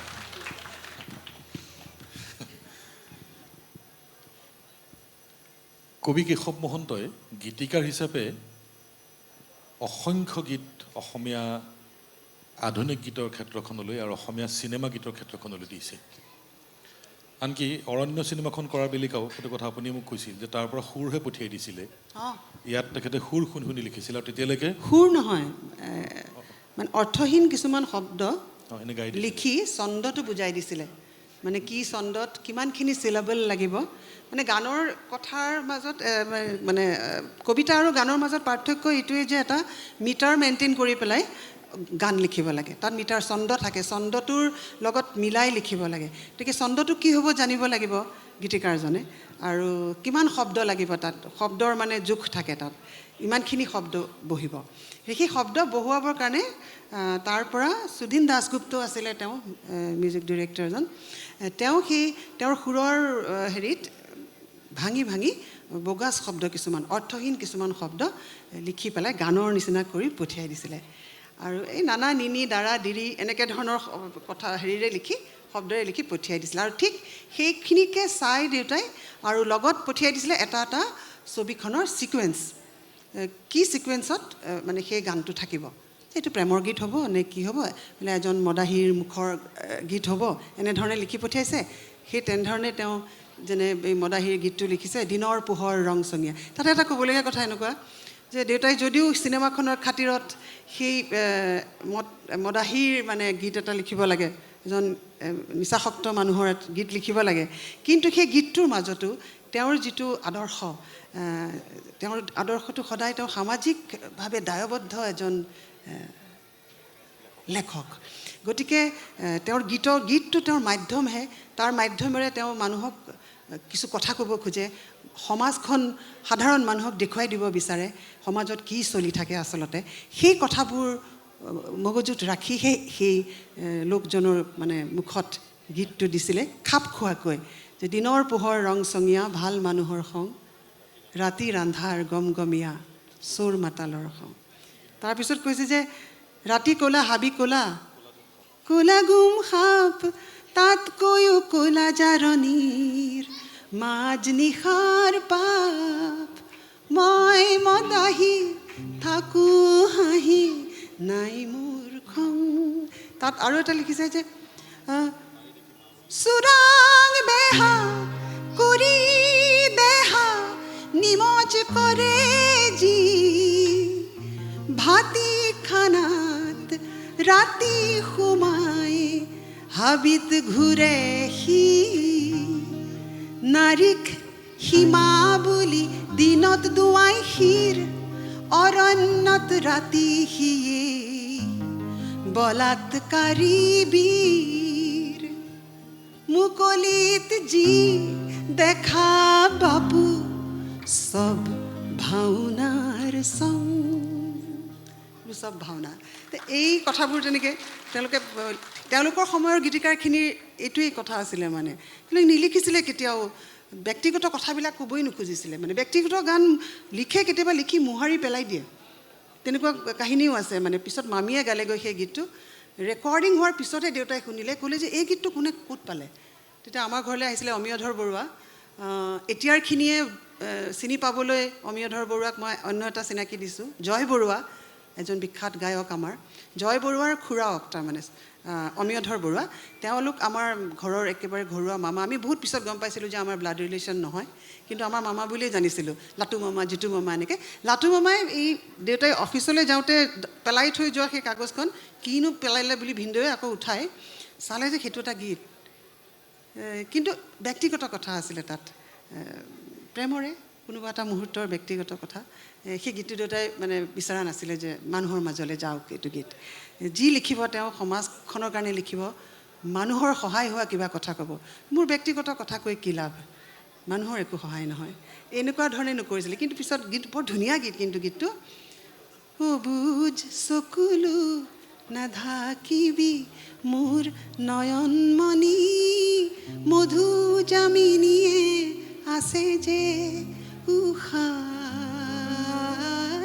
লগন গনি খন্তেক মাথো ধৰা ঢাকি ধৰি কুঁৱলী আঁতৰি যায় মাটিৰ আশাই কান্দে চক খাই কান্দে চক খাই জানোবা হেৰাই যায় জানোবা হেৰাই যায় এই ভাল পোৱা ঈৰ্ষা যে তাৰ পৰশমণি মধু জামিনীয়ে আছে যে উষাৰ লগন গনি মধু জামিনীৰ কথা আছিলে গতিকে তেনেকুৱা কথা মানে তেওঁ নিবিচাৰিছিলে যোৱাটো মই আচলতে আহিব খুজিছিলোঁ ঠিক তেনেকুৱা এটা হেৰিলৈকে এতিয়া কিন্তু এইটো মই আপোনাক এটা দাবী জনাম যে আপুনি সেই গীতটো গাবই লাগিব তাৰ আগতে কৈ লওঁ যে যিহেতু দেউতাই লিখা অনেক গীত বেলেগ বেলেগ নানান ধৰণৰ কণ্ঠশিল্পীয়ে গাইছে পুৰুষ মহিলা উভয় চিনেমাত আছে হেৰিত আছে আধুনিক গীত হিচাপে হৈছে ৰেডিঅ'ত বাণীবদ্ধ হৈছে কেছেটত ৰেকৰ্ডিং হৈছে তেনেকুৱা আনে গোৱা কোনটো গীত আপোনাৰ আচলতে নিজৰ গাবলৈ মন যায় বা আপোনাৰ খুব ভাল লাগে দেউতাই লিখা আন শিল্পীয়ে গোৱা গীত এতিয়া এই প্ৰসংগটোলৈ আহিলে ব্যক্তিগত অনুভূতিৰ কথা বুলি কৈ থাকোঁতে মোৰ মনলৈ আহিছে এই গুৱাহাটীৰ চাৰিওফালে যেতিয়া ফ্লাইঅভাৰবিলাক সাজি থকা দেখোঁ তাৰ যান জঁটত যেতিয়া ফচি যাওঁ তাৰ তলেৰে যেতিয়া অহা যোৱা কৰি থাকোঁ তেতিয়া মোৰ প্ৰায় মনলৈ আহে সেইখন ছবি যিখন দেউতাই আঁকি থৈ গৈছে গানেৰে য'ত নদীখন পাৰ হ'বলৈ হ'লে নাৱৰ বিকল্প নাই সেই নাৱত আপোনজন আহিব তেওঁলৈ ৰৈ আছে সেই ছবিখন সেই কথাটো পাতিবই খুজিছিলোঁ কিমান নাও যে ঘাটত লাগি অকণ গাব নেকি বৰ ভাল লাগে অকণ গাওকচোন আচ্ছা আজি কিন্তু মই বেলেগ এখন লিষ্ট মানে লৈ আহিছিলোঁ গানৰ মই গোৱা গান মানে জনপ্ৰিয় গান মানে আছে মোৰ সেইবিলাক গান মই গাম আৰু কিন্তু কিবাহে হৈ আছে সেই লিষ্টখন নাই এতিয়া আৰু মোৰ লগত থকা এইসকল শিল্পী তেওঁলোক আচলতে মানে প্ৰতিভাৰে তেওঁলোক উজ্জ্বল নিজৰ নিজৰ ক্ষেত্ৰত জিমংকন ডেকা এজন সকলোৱে চিনি পোৱা তেওঁৰ পৰিচয় দিবৰ প্ৰয়োজন নাই আচলতে আৰু মোক সহায় কৰিছে তেওঁলোকে মই এই সুযোগতে ধন্যবাদ ৰাজহুৱাভাৱে দিছোঁ এনে আছেই মোৰ অন্তৰত অনবৰতে ধন্যবাদ আৰু এগৰাকী খুব সংবেদনশীল শিল্পী প্ৰাঞ্জয় দাস তেওঁ এটা বৰ সংস্কৃতিবান পৰিয়ালৰ আচলতে সন্তান মৃদুলা দাস বাইদেউক আমি জানো গান গাই মৃদুলা দাস বাইদেউৰ ভাতৃ অৰূপ কুমাৰ দাস তেখেতৰ সুযোগ্য সন্তান আৰু খুব সুন্দৰ বজায় গতিকে মোৰ লগত পাইছোঁ মই সঁচাকৈ নিজকে সৌভাগ্যশালী বুলি ভাবিছোঁ যি নহওক কিমান নাও যে ঘাটত লাগিল এইটো মোৰ মামীয়ে গোৱা গীত সেইটো এই অমিয়ধৰ বৰুৱা যাৰ কথা ক'লোঁ তেওঁ সুৰ কৰিছিলে আমাৰ ঘৰতে আৰু হীৰেণ দাস অত্যন্ত মানে প্ৰতিভাৱান এগৰাকী কি ক'ম লেডাৰিষ্ট মই আচৰিত হওঁ তেওঁৰ হাতৰ মানে কাৰবাৰ দেখি মই কৈছোঁ সেইদিনাখন ইমান সুন্দৰ লয় ইমান সুন্দৰ মানে তেওঁৰ স্পষ্ট মানে চাউণ্ড প্ৰডাকশ্যন খুব সঁচাকৈ প্ৰতিভাৱান আৰু অত্যন্ত ভৱিষ্যত থকা এগৰাকী শিল্পী হীৰেণ দাস আৰু বাকী এয়া এওঁ আৰু তবলা বাদকৰ কথা কি ক'ম আৰু ঘৰৰে মানুহ লাজ লাগে নহয় ক'বলৈ আৰু কাজিয়া কৰোঁতেই যায় মঞ্চতহে ইজনে সিজনলৈ চাই হাঁহোঁ ঘৰত হাঁহি নাই নাই তেওঁৰ ওচৰতো আচলতে অন্য ধৰণে মই বহুত কৃতজ্ঞ বুলিয়ে ক'ব লাগিব কাৰণ মোৰ দৰে মানুহ এগৰাকী আচলতে মই বাহিৰত আপোনালোকে যেনেকৈ দেখি আছে ঘৰত অকণমান বেলেগ আচলতে আমাৰ সময়ৰ মানুহবিলাক প্ৰায়খিনিয়ে মানে আমি এটা দুটা আচলতে আমাৰ পৰিচয় থাকে আমাৰ সামাজিক পৰিচয়টো অলপ বেলেগ থাকে আৰু ঘৰুৱা পৰিচয় এটা থাকে দুগৰাকী মানুহ মানে আমি প্ৰায়বোৰেই নাজানো আপোনালোকৰ মাজত তেনেকুৱা নাথাকিবও পাৰে কিন্তু অলপ দুগৰাকী আমি সামাজিকভাৱে যিবোৰ কৰোঁ যেনেধৰণে কথা কওঁ ঘৰত অলপ বেলেগ ধৰণে কথা কওঁ কাজিয়া কৰোঁতে আমাৰ মানে মুখৰ মাত মুখৰ শব্দ বেলেগ হয় আৰু ৰাজহুৱা স্থানত থাকিলে বেলেগ হয় গতিকে তথাপিও মোৰ এই জীৱনৰ মানে যিবোৰ প্ৰতিঘাত এই সকলোতে মোক এনেধৰণে মানে মোক সংগ দিছে আৰু মোক উৎসাহ দি আছে সাহস দি আছে সেইটোৰ কথা মই সদায় ক'বই লাগিব হৃদয় গোস্বামীৰ কথা বাকী অন্যান্য পৰিয়ালৰ লোক আছেই কিন্তু তেওঁৰ যিটো সহযোগ মোৰ লগত আপোনাৰ মন্তব্য জানিব খুজিছে ভাল কথা নক'লেতো ঘৰলৈ গৈ দিগদাৰ আছে নহয় আচলতে মই ইমান কথা চথা কৈ থকা মানুহ নহয়তো সেইকাৰণে ঘপকৈ সুধি দিলে মোক ক'বলৈ দিগদাৰ ক'বলগীয়া বহুত কথাই আছে কিন্তু চব কথা এনেকৈ পাব্লিকলি ক'ব নোৱাৰি ঘৰত গৈ ইয়াৰ কনচিকুৱেঞ্চটো বৰ বেলেগ হ'ব সেইকাৰণে বিশেষ একো নকওঁ এনে আমাৰ গানৰ চৰ্চা হয় ঘৰত নোহোৱা নহয় মানে বিভিন্ন ধৰণৰ গান এইটো অসমীয়া গান বুলিয়েই নহয় হিন্দী অসমীয়া গজল মই ৱেষ্টাৰ্ণলৈ মই নাযাওঁ কাৰণ মই ৱেষ্টাৰ্ণ বুজি নাপাওঁ মই সেইকাৰণে সেইফালে নাযাওঁ বাকী আমাৰ যি হিন্দুস্তানী অসমীয়া এইবিলাক গানৰ ওপৰত আমাৰ খুব চৰ্চা হয় তাৰ প্ৰনাউন্সিয়েশ্যন কেনেকুৱা হৈছে ভাল হৈছে বেয়া হৈছে গজল এটা কেনেকৈ গাব লাগিব তাৰ কি এনেকুৱা ধৰণৰ কথাবিলাক আমাৰ খুব আলোচনা হয় এই মাজে মাজে তেতিয়া আমি দুটাই ঘৰত বহি ৰিয়াজ নহয় এনেই বহোঁ দুইটাৰ মাজতে আমাৰ আচৰ হয় আচৰ শেষ হোৱাৰ আগতে কাজিয়াটো হয় তাৰমানে শেষ হ'বই নাপায় তাৰ আগতে কাজিয়া এইটো সকলোৱে বুজি পাব আৰু ইয়াত যিমান আছে বেছি শিকাই থাকা কাৰণো নহয় কাজিয়া নাথাকিলে কিহৰ গিৰিয়েক ঘৈণীয়েক আৰু তই আচ্ছা চৰি নাই কাৰো চৰি নাই খালি চাহৰ সময়ত যেতিয়া চাহকাপ ওচৰলৈ লৈ যাওঁ গম পাই আৰু অলপ কমিছে খংটো থেংক ইউ বেছিকৈ নধৰিব কাৰণ মানুহজন সেইখন ঘৰলৈকে ঘূৰি যাব লাগিব আপোনাৰ ল'ৰাক পৰিচয় কৰি দিয়ক বাইদেউ ল'ৰা আছে একদম দেখাত দেউতাকৰ দৰে আহা বাবা বুলি ক'লে আকৌ বেলেগে কোৱা নিচিনা লাগে নহয় আজিকালি পেটেণ্ট থকা এয়া মঞ্জুস্না বাইদেউৰ ল'ৰা হৃদয় দা আৰু মঞ্জুস্না বাইদেউৰ ল'ৰা এওঁ গীত গায় মঞ্জুস্না বাইদেউহঁতৰ পৰিয়ালত আৰু এগৰাকী সদস্য আছে তেওঁ হ'ল এওঁৰ ভনীয়েক তেওঁ ক'ত থাকে বাইদেউ দিল্লীত থাকে তাই বাংগালোৰত থাকে মানে পঢ়ি আছে নামটো খ্ৰাইষ্ট ইউনিভাৰ্চিটিত তাইৰ নাম সুক্তৰা গোস্বামী অঁ বৰ ভাল নাম উচ্চাৰণ কৰিবলৈ টান নাম যি নহওক থেংক ইউ আমি হেৰি কথা পাতিছিলোঁ কিমান নাও যে ঘাটত লাগিল গধূলিৰ আগে আগে ইমান পৰেও আহি নাপালাহি আৰু নাহিবাই চাগে গধূলিৰ আগে আগে আৰু নাহিবাই চাগে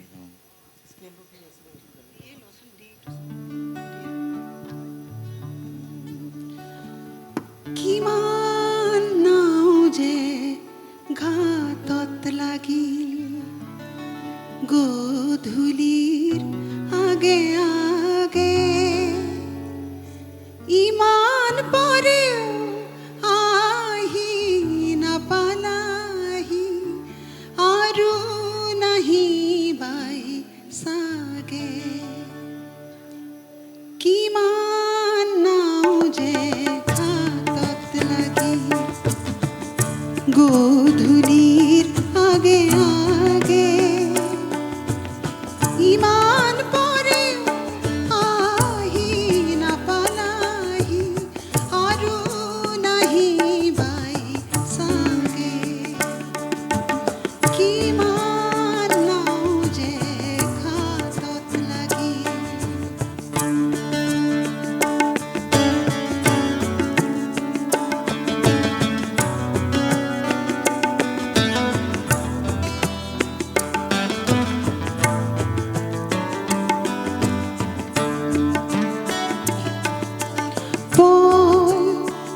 চাপিছে ৰাতিৰ আন্ধাৰ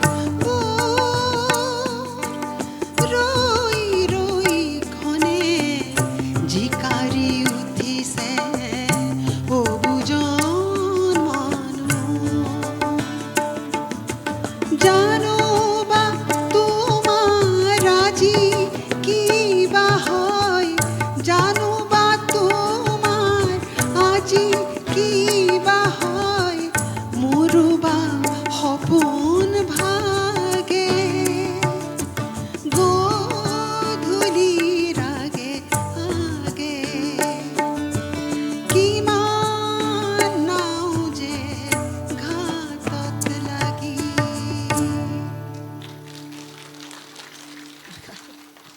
বহু দিনৰ মূৰত গাইছোঁ একেবাৰে গোৱা নাই আজি বহুত দিন গানটো যে ইমানখিনিলৈকে মোৰ মনত আছে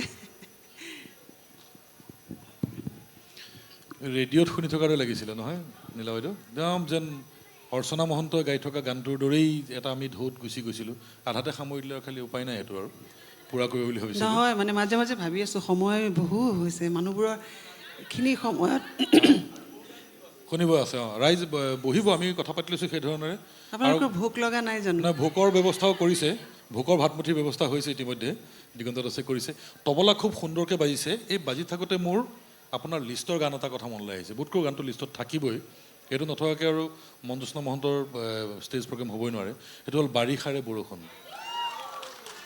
খুব সুন্দৰকৈ তবলাটো বাজি থকা দেখি আহিনৰ শুনিম আমি সেইটো বাইদেউ বাৰিষাৰে বৰষুণ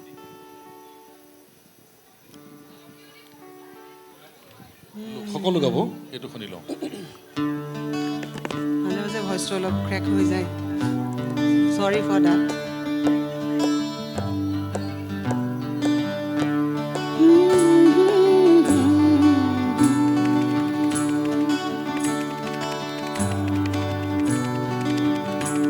বাৰিষাৰে বৰষুণ শিহৰণ আছে কথা এঙেৰুৱা ডাৱৰ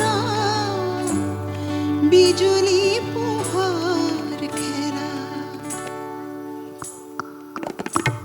বাৰিষাৰে বৰষুণ শিহৰণ আছে কথা এঙেৰুৱা ডাৱৰ বিজুলী পোহৰ খেৰা নাচাবা দিনো জোকাবা এনে উতলা হিয়া এতিয়া নালাগে বা বেথাৰে খিৰিকী খোলা বাৰিষাৰে বৰষুণ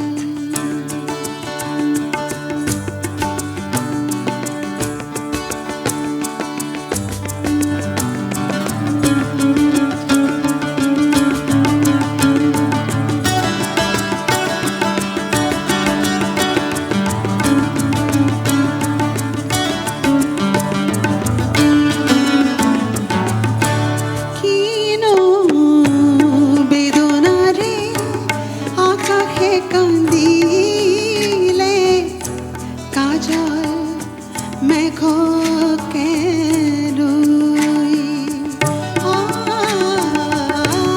কিনো বেদনাৰে আকাশে কান্দিলে কাজল মেঘকে লৈ জোন গলি গলি তৰা সৰি পৰে জোনাকী পৰুৱা হৈ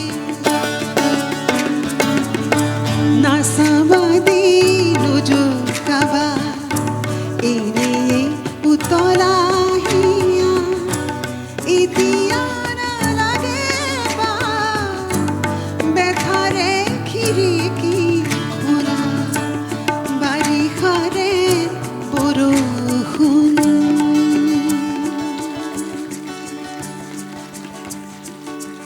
থেংক ইউ ইমান উৎসাহ পাইছোঁ এনেকৈ শুনি আছে মোৰ গানবোৰ তুলিকাই গাই আছে গাই আছে বহুতৰ ওঠত তাইৰ গীতটো খুব প্ৰিয় মানে গান হেৰি এইটো হৈ আছে আৰু এইকেইটা ইমান গান দেই আৱেগেৰে গান এইকেইটা গানৰ লগতো কথা কিছুমান কেনেকুৱা কাজল বহুত গান গাইছোঁ তাৰ মই সি বুলিয়ে কৈছোঁ কাৰণ মোৰ লগত বন্ধুত্ব তাৰ তেনেকুৱা ঘনিষ্ঠ মোতকৈ সৰু বহুত ভাইৰ দৰে আৰু মোৰ ইমানেই ঘনিষ্ঠ যে মানে বহু গান দেউতায়ো বহুখিনি চাই দিছে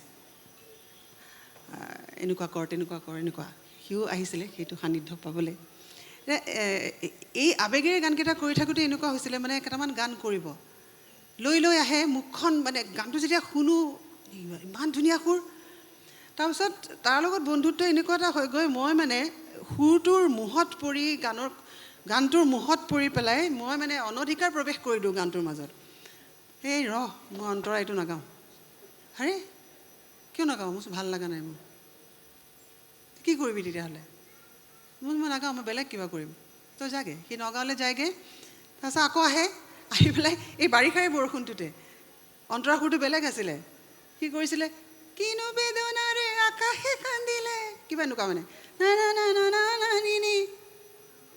নাই ভাই মুখখনৰ লগত একদম ভাল লগা নাই মই নাগাওঁ এইখিনি সুৰ মানে ইমানেই সুৰকাৰ হিচাপে আচলতে খুব বেয়া পাব লাগিছিলে মোক সেই কথাটোত কাজলে কিন্তু কাজলৰো এনেকুৱা এটা আছিল যে ঠিক আছে মোক বাইতা বুলি মাতে সি আৰু হ'ব বাইতা তই যি কৈছ আৰু যি কৰ মোৰ ক'বলৈ নাই যদি নাগাওঁ মোৰতো উপায় নাই তই কিবা এটাতো গাব লাগিব তেনেকৈ মানে আমি দুয়োটাই বহি লৈ ইমান অপাৰেশ্যন কৰিছোঁ প্ৰত্যেকটো গান ভাবিব নোৱাৰি কেতিয়াবা মানে তাৰ ৰূপটোৱে সলনি হৈ থাকে মানে সিয়ে আৰে এইখিনি ক'ৰ পৰা সোমাল আকৌ নাই মই এইখিনি কেতিয়াবা কথাও কাটি পেলাইছোঁ অন্তৰা মানে মোৰ এতিয়া বহীখন আছে চালে সেই স্মৃতিটোৱে মোক মানে ইমান ভাল লগাই দিয়ে যে মানে আমি বেলেগ ধৰণৰ এটা হেৰিত সোমাই গৈছিলোঁ এই গানকেইটা কৰোঁতে 8টা গান আনকি মানে এটা গানত এনে মানে কথাৰ মুহত ভাল কথা কৰিম কৰোঁতে মানে দেউতাৰ গানৰ লাইনো আহি সোমাই গৈছিলে মানে দেউতাই বোলে কি কৰিছ এইটোতো মোৰ গানৰ লাইন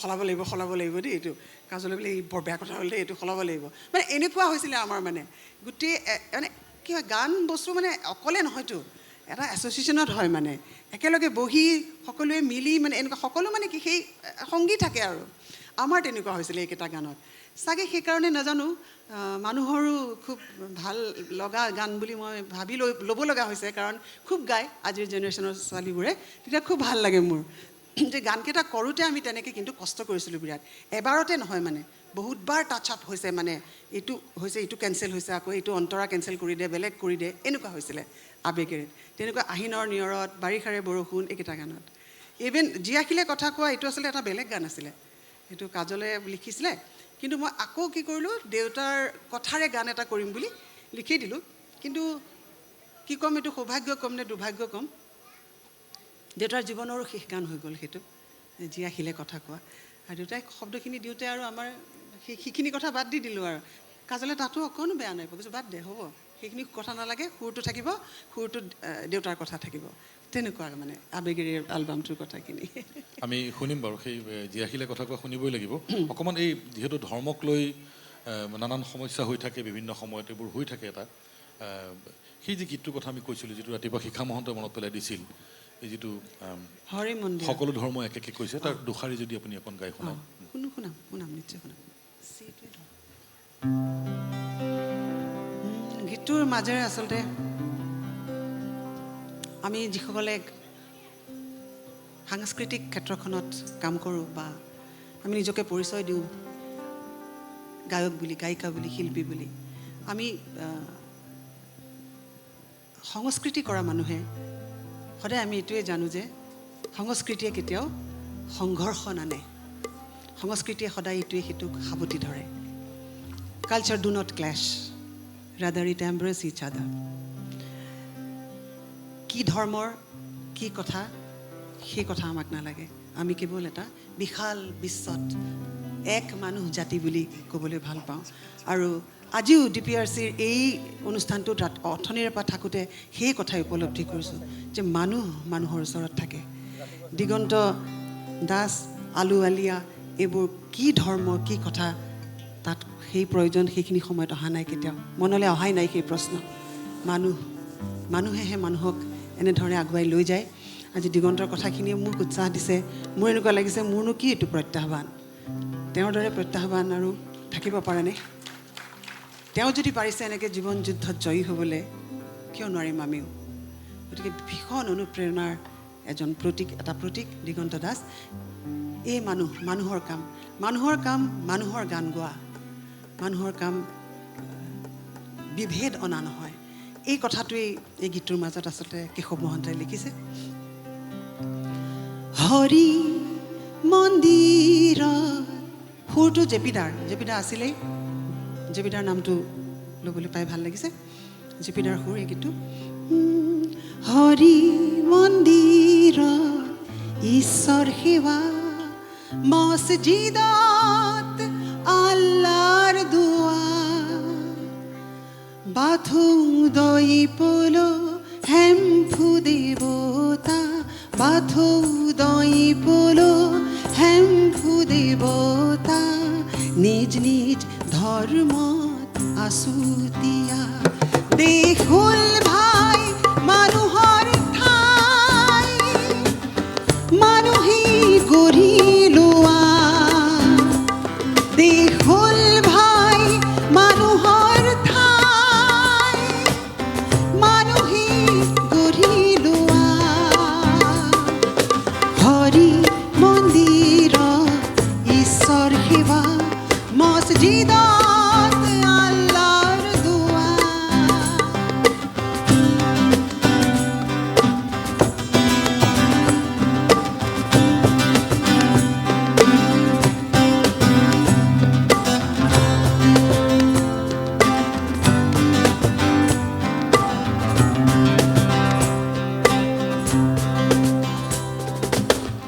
সকলো ধৰ্মই একে কৈছে ঈশ্বৰৰ নামেৰে ভিন, সকলো ধৰ্মই একে কৈছে ঈশ্বৰৰ নামেৰে ভিন, এইখিনিতে মন্দিৰ সেইখিনিতে মছজিদ, এইখিনিতে মন্দিৰ সেইখিনিতে মছজিদ, কাৰো নেহেৰাইছিল, কাৰো নেহেৰাইছিল, স্বাৰ্থপৰ হতে স্বাৰ্থৰ বাবেহে মানুহক দিয়ে ভুৱা, স্বাৰ্থপৰ হতে স্বাৰ্থৰ বাবেহে মানুহক দিয়ে ভুৱা, হৰি মন্দিৰ ঈশ্বৰ সেৱা, মছজিদত আল্লাহৰ দোৱা, বাথৌ দই পলো হেম্ফু দেৱতা, বাথৌ দই পলো হেম্ফু দেৱতা, নিজ নিজ ধৰ্ম আছুতীয়া, দেশ হ'ল ভাই মানুহৰ ঠাই, মানুহে গঢ়ি লোৱা, দেশ হ'ল ভাই মানুহৰ ঠাই, মানুহৰ গান গোৱা।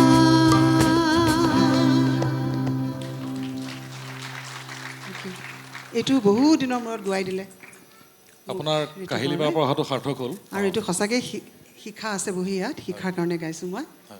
তেওঁৰ খুব প্ৰিয় গান, মোৰো খুব ভাল লাগে কথাখিনিৰে জৰিয়তে মই যেন মানুহক কিবা এটা ক'ব পাৰিছোঁ। গাব অঁ বাইদেউ বহক। অঁ আমি বেছি সময় আৰু কথা পাতি নাথাকোঁ, বোধকৰো 10-15 মিনিটত আমি সামৰিব লাগিব। সেইটোৱে অলপ গালেই হ'ব। এতিয়া মানে দুটা বিশেষ গীতৰ কথাই আপোনাৰ পৰা আলোচনা হৈ আছে, এটা হ'ল লৰিয়লি সৰু চলাই আৰু হ'ল জীয়া শিলে কথা কোৱা। ৰুদু বৰুৱা যিহেতু এটা গাইছে, গতিকে হয়ৰে যিটো কিবা আজি বাদ পৰিলেও বৰ বিশেষ অসুবিধা নাই। গাব বাৰু। এই লৰিয়লি সৰু চলাই আমি শুনিম, তাৰ আগতে এটা কথা আমাৰ জানিবলৈ মন যায় যে কেশৱ মহন্তৰ জীয়েক হোৱাৰ সুবিধা আৰু অসুবিধা। নাই অসুবিধা ক'লোৱে নহয়, ওচৰত থোপৰ গান গাবহি নিদিলে। অসুবিধা মানে আচলতে কি হয়, সেইটোৱে কথাটো কেশৱ মহন্তৰ ঘৰত জন্ম লোৱাৰ কাৰণে কেতিয়াবা কিছুমান অসুবিধা এনেকুৱা হয়। কেশৱ মহন্তৰ ঘৰতে খগেন মহন্তও আছে, গতিকে আমাৰ ঘৰখন গানৰে ঘৰ। গতিকে কেতিয়াবা এনেকুৱা কথাৰো সন্মুখীন হওঁ, তেওঁৰ গানৰ ঘৰৰ মানুহটো গান গাবই। যিটো বস্তু এটা শব্দেৰে আজিকালি খুব কৈ থাকে নেপোটিজম, তেতিয়া নাছিল এইবোৰ শব্দ। নেপোটিজম আমি বহুত পিছত শুনিছোঁ সেইটো শব্দ। যে তেনেধৰণৰ কিছুমান হেৰিৰ সন্মুখীন হৈছিলোঁ মই, অৱস্থাৰ মানে ঘটনাৰ, যে মোক মাতিব নালাগে গাবলৈ আৰু তেওঁৰ গানৰ ঘৰৰ মানুহ গান গাবই, ক'তনো তেওঁ ইমান এইবোৰ আৰু মানে কি আৰু কয় নহয় গায়নৰ ঘৰৰ বুন্দায়ো ৰাউচি জোৰে। গতিকে আৰু তেনেধৰণৰ এটা হেৰি থাকিছিলে। কিন্তু এইটোতো নহয় যে তেতিয়াহ'লেতো চবেই গালেহেঁতেন। মোৰ সেইটো আত্মবিশ্বাস আছিলে যে নহয়, মই কিবাকৈ অলপ গান গাব পাৰোঁ, কিয় নোৱাৰোঁ। কিন্তু হতাশো হৈছিলোঁ তেনেকুৱা ধৰণৰ হেৰিৰ সন্মুখীন হৈ। তেতিয়া ভাবিছিলোঁ ধেত, মই এইখন ঘৰত জন্ম লোৱাৰ কাৰণে মোৰ এনেকুৱা হ'ল। সেইটো বহুত চিন্তা কৰিব লাগে, বহুত ঠাইত বহুত চিন্তা কৰিব লাগে দেউতাৰ ছোৱালী হোৱাৰ কাৰণে। দেউতাৰ ছোৱালী হোৱাৰ কাৰণে, কাৰণ দেউতাৰ জীৱনৰ যিটো পৰিক্ৰমা, দেউতাৰ যিটো ঘাট প্ৰতিঘাত, যিটো সংগ্ৰাম জীৱনৰ, সেইটোৰ কাৰণে দেউতাই মানে তেওঁৰ অভাৱটো তেওঁৰ নাছিলে, কিন্তু হঠাৎ তেওঁৰ জীৱনলৈ অভাৱ আহিছিলে। আৰু অভাৱো আহিছিলে, দায়িত্ব বাঢ়িছিলে তেওঁৰ ঘৰখনৰ ডাঙৰ ল'ৰা বুলি। গতিকে মাকক ভায়েকক লৈ তেওঁ সংগ্ৰাম আৰম্ভ কৰিছিলে। তেওঁৰ বিৰাট স্বপ্ন আছিলে আহিব গুৱাহাটীলৈ, কটন কলেজত পঢ়িব। কিন্তু সেইখিনি কৰিবলৈকে তেওঁ সাংঘাতিক সংগ্ৰাম কৰিবলগীয়া হৈছিলে। সুদা ভৰিৰে গুৱাহাটী ওলাইছিলেহি। চক্ৰেশ্বৰ ভট্টাচাৰ্যৰ অফিচলৈ আহিছিল। জানে চক্ৰেশ্বৰ ভট্টাচাৰ্যক সকলোৱে, প্ৰগতিশীল লেখকৰ এগৰাকী অগ্ৰণী নেতা। গতিকে তেওঁৰ ওচৰলৈ আহিছিলে, তেওঁলোকে সহায় কৰিছিলে, বিভিন্নজনে সহায় কৰিছে। গতিকে দেউতাই সেইখিনি সংগ্ৰাম কৰিলে আৰু দেউতাই সংসাৰ কৰিলে। আমি আহিলোঁ দেউতাৰ জীৱনলৈ, আৰু দেউতাই সদায় আমাক এটা ভাল পৰিৱেশ দিবলৈ চেষ্টা কৰিলে, বা যিখিনি লাগে, দেউতাই যি অভাৱ পাৰ কৰি আহিলে, অভাৱৰ মাজত ডাঙৰ হ'ল, আমাক সেই অভাৱৰ মাজত ৰাখিব নোখুজিলে, তাৰ কাৰণেও আৰু সংগ্ৰাম কৰিলে। গতিকে আমি কেতিয়াবা খুৰাৰ হাতৰ উইংচাং পেন বুলি এটা পেন আছিলে, খুব দামী আছিলে তেতিয়া পেনটো। এইটো ষ্টুডেণ্ট লাইফত কোনো ল'ব নোৱাৰে, কিন্তু মোক মৰমতে খুৰাই বাইদেউ আগতে এনেকৈ চিয়াঁহী ধাৰ লয়, এনেকৈ এটোপাল পেলাই দিব, তাৰপৰা এনেকৈ টিপি দিলে। সেইবোৰ এতিয়া সাংঘাতিক নষ্টেলজিয়া এটা, এতিয়াতো নাই সেইবোৰ। সেই পেনটো আমি ব্যৱহাৰ কৰিব পাৰিব নালাগিব, কিন্তু কিবা কাৰণত মোক মৰমতে মোৰ খুৰাই দিছিলে।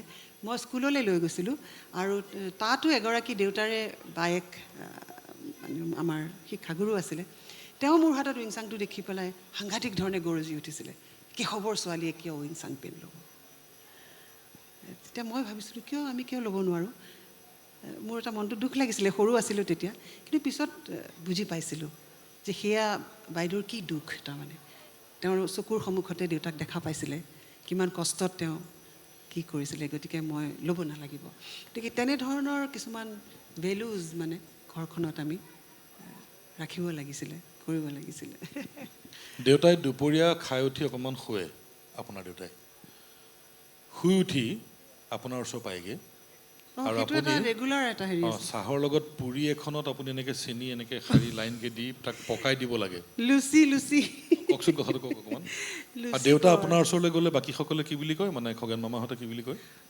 বিচাৰে দেউতাক, ভিনদেউ আছে নেকি, ভিনদেউ নাই, মছজিদলৈ গ'ল চাগে বুলি কয়।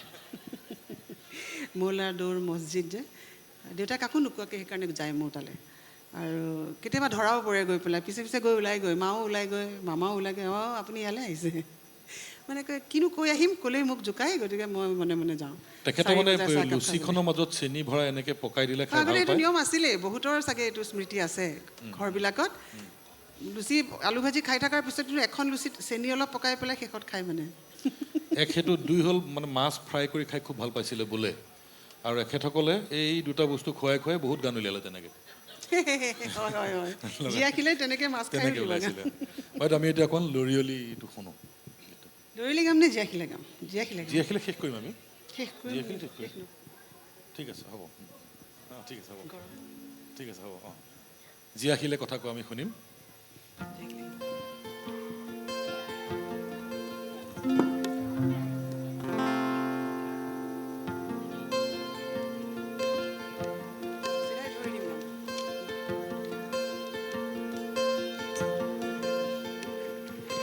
বহুদিন শুনা নাই যি আহিলে কথা কোৱা বুকুৰ মেৰে লিখি থোৱা ভাল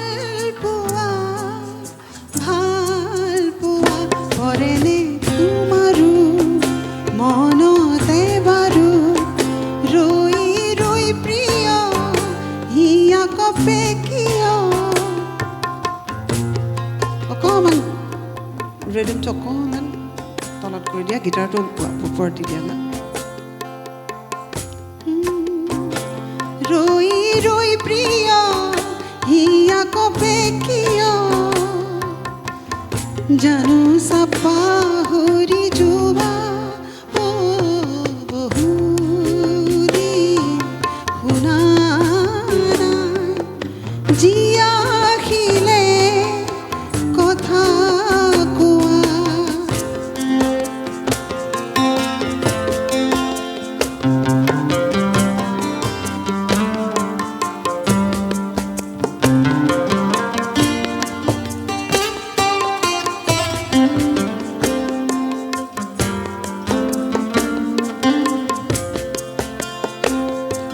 খুঁতে তুলে ধৌ ইমান ধৌ শিলৰ বুকুত মৰমৰ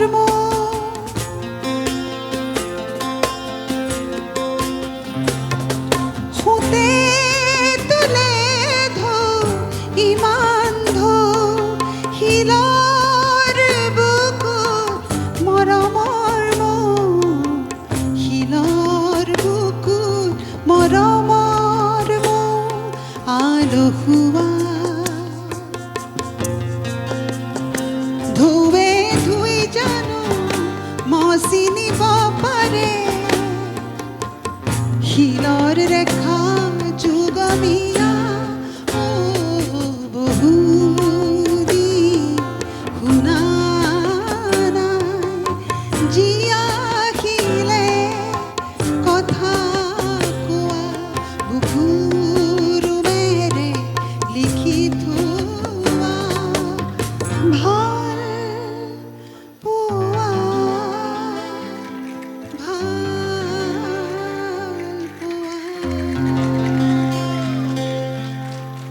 অকণমান কিবা এটা ডিষ্টাৰ্ব পাইছিলোঁ গানটো বৰ ইয়াতকৈও ভাল গাওঁ তাৰমানে ভাল হোৱা নাই অকণমান ফটকৈ মই পাইছিলোঁ অকণমান চাউণ্ডৰ আমি আকৌ কৈছোঁ যে সামৰিম আৰু অতি কম সময়ৰ ভিতৰতে অকণমান নিজৰ কথা কওঁ মঞ্জুস্না বাইদেউ ভিনদেউৰ কথা ক'লে ল'ৰাৰ কথা ক'লে মইনো মোৰ ল'ৰাৰ কথা কেলে নকওঁ নহয় প্ৰণদা হয় প্ৰণদা আমাৰ গাড়ীখনত এখন চিডি বাজি বাজি বাজি বাজি ঘুগুলা হৈ গৈছে আমাৰ একমাত্ৰ সন্তান তাৰ নাম স্বাধীন ক'ত আছে জানো আছে ক'ৰবাত দৌৰাই ধুপুৰী অংকুৰৰ পৰা অসম জাতীয় বিদ্যালয়ত পঢ়ে অংকুৰৰ পৰা এবাৰ তৃতীয় শ্ৰেণীলৈ পাইছে তৃতীয় শ্ৰেণীলৈকে এই যেতিয়াই তাক থ'বলৈ যাওঁ আনিবলৈ যাওঁ অকল এটা গানেই শুনে চিডিখনৰ 2 নম্বৰ কাটটো 2 নম্বৰ ট্ৰেকটো সেই গানটোৰ মচা মচা গা ধুই উঠা উঠা বেছি দেৰি নকৰিবা গা মচা এনেকৈ গাইছে খুব বঢ়িয়া আৰু ফাইন সি সেইটো গানেই শুনে বাকীকেইটা গান লগালে নুশুনে এলবামটোৰ নাম মই পাহৰিলোঁ যেতিয়াৰ পৰা আমাৰ ঘৰত আলোচনা হৈ আছে যে জিৰণি বা আহিব আমি গান শুনিম তেতিয়াৰ পৰা এটাই কথা যে জেঠাইজনীক এই গানটো গাবলৈ ক'বা এতিয়া আপুনি এষাৰ যদি গাই নুশুনাই ময়ো সেইখন ঘৰলৈ ঘূৰি যাব ক'ত আছে এতিয়া স্বাধীন আছে ক'ত স্বাধীন ক'ত আছা স্বাধীন স্বাধীন তোমাৰ মানে কাৰণে গাব লাগিব ঘূৰি এতিয়া মই। ফুৰিছে অঁ স্বাধীন দেশৰ নাগৰিক যিহেতু ক'ত গ'লগৈ অঁ ৰেকৰ্ড কৰি থোৱা এইটো মচা মচা মচা মচা মচা মচা গা ধুই উঠা উঠা উঠিয়েই গা মচা বেছি দেৰি নকৰিবা গা মচা লোৱাইয়া গা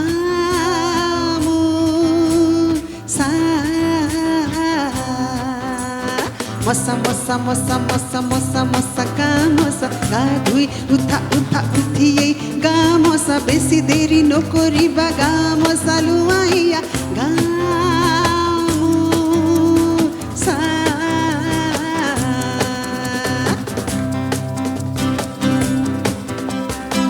হ'বনে স্বাধীন হ'ব দিয়ক না হ'ব গালে যাওঁ এইটোৱে সমস্যা মানে নামটো ৰাখিলোঁ সেইটো পাঞ্জিদা স্বভাৱ সেই ধৰণৰ হৈছে কি কৰিম এতিয়া উপায় নাই আৰু আমি এতিয়া দাদা আহিছে আপুনি আমি লৰিয়লি সৰু চৰাই অকণমান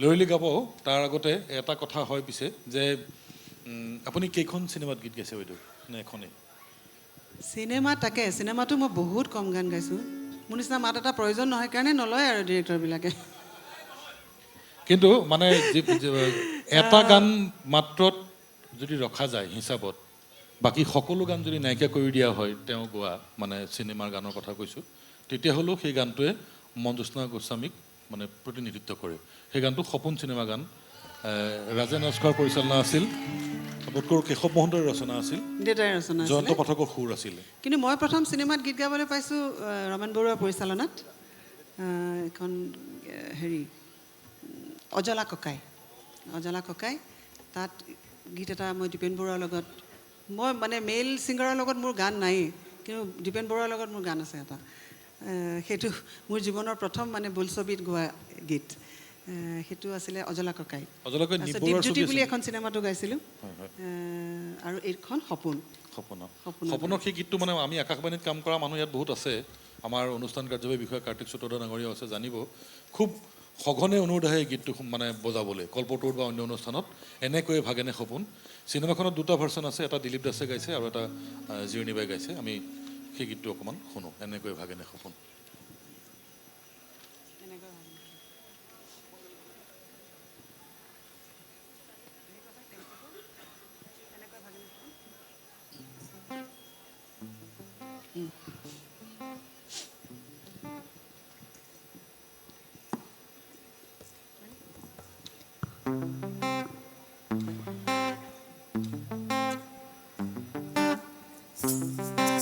buzzing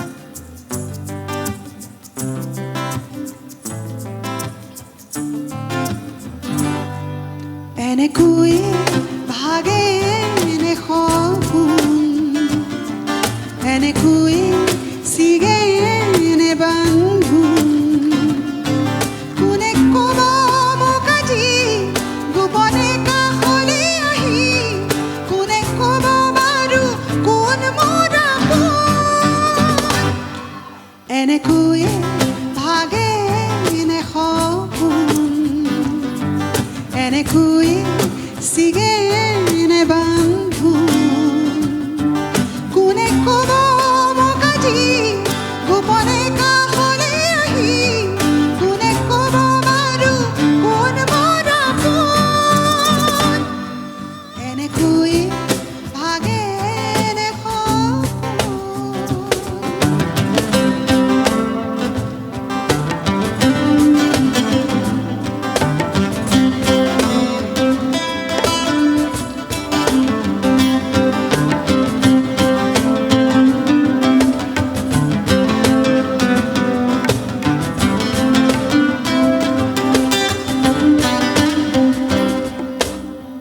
মিছাকৈয়ে সজাই কামনাৰে সোণ পতা ঘৰ মিছাই মিছাই ই যে দুদিনীয়া বালি ঘৰ মিছাকৈয়ে সজাই কামনাৰে সোণ পতা ঘৰ মিছাই মিছাই ই যে দুদিনীয়া বালি ঘৰ এনেকৈ ভাগে এনে সপোন এনেকৈ ছিগে এনে বান্ধোন কোনে ক'ব মোক আজি গোপনে কাষলৈ আহি কোনে ক'ব বাৰু কোন মোৰ আপোন এনেকৈ ভাগে এনে সপোন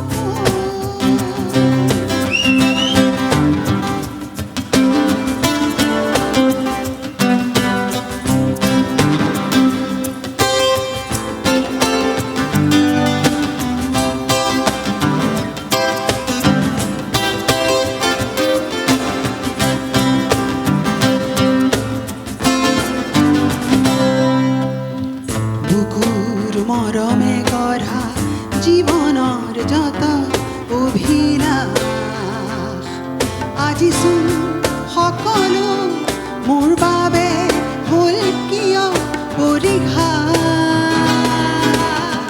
কুকুৰ মৰমে গঢ়া জীৱনৰ যত অভিলাষ আজিচোন সকলো মোৰ বাবে হ'ল কিয় পৰীক্ষা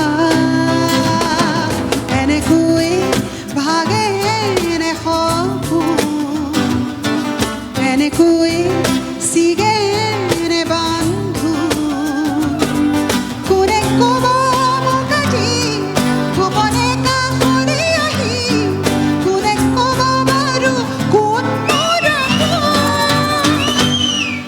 এনেকৈ ভাগেৰে সপোন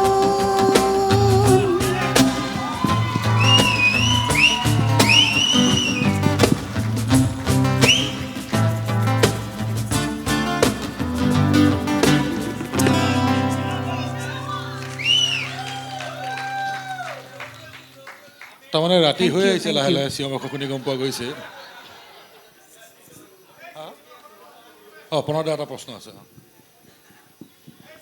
মই জিৰণিক এটা প্ৰশ্ন আছে মানে মই সুধিম বুলি ভাবিছোঁ নুসুধো বুলি ভাবিছোঁ আচলতে জিৰণি এতিয়া এটা সংগ্ৰামত ব্যস্ত আছে এটা জীৱনৰ এটা ডাঙৰ সংগ্ৰামত জড়িত হৈ আছে আৰু সেই সংগ্ৰামত জিৰণি জয়ী হোৱা যেন লাগিছে বাৰম্বাৰ সেই সংগ্ৰাম সেই প্ৰত্যাহ্বান জিৰণিয়ে কেনেকৈ লৈছে কাৰণ জিৰণিয়ে বৰ্তমান অসমৰ নহয় দেশৰ কৰ্কট ৰোগীৰ কাৰণে এটা অন্যতম সাহস সেই কৰ্কট ৰোগৰ সৈতে কিদৰে যুঁজিছে কাৰণ মই নিজেও ভুক্তভোগী মোৰ পত্নী কৰ্কট ৰোগ জয় কৰিছে বা কৰ্কট ৰোগত আছিলে ৰোগাক্ৰান্ত জিৰণিয়ে সেই প্ৰত্যাহ্বান কিদৰে লৈছে মই জানিব বিচাৰিছোঁ চমুকে কাৰণ আজি আমি জিৰণিক আজি আমাক আপ্লুত কৰিছে কিন্তু আমি এতিয়া অনুভৱ কৰিছে জিৰণিক আমি অলপ কষ্ট বেছিকৈ দিছোঁ ভালকৈ বেছিকৈ শুনিব খুজি গতিকে আমি বেছি দীঘল নকৰোঁ খালি মই এনেই চমুকে জানিব খুজিছোঁ সেই প্ৰত্যাহ্বানৰ লগত কেনেকৈ জিৰণিয়ে যুদ্ধ দি আছে তাকে মই মোৰ জীৱনত মই ভাবিছিলোঁ যে মই কেতিয়াও মোৰ ৰোগ নহ'ব মই নিৰোগী মানুহ মই খুব শক্তিশালী মানুহ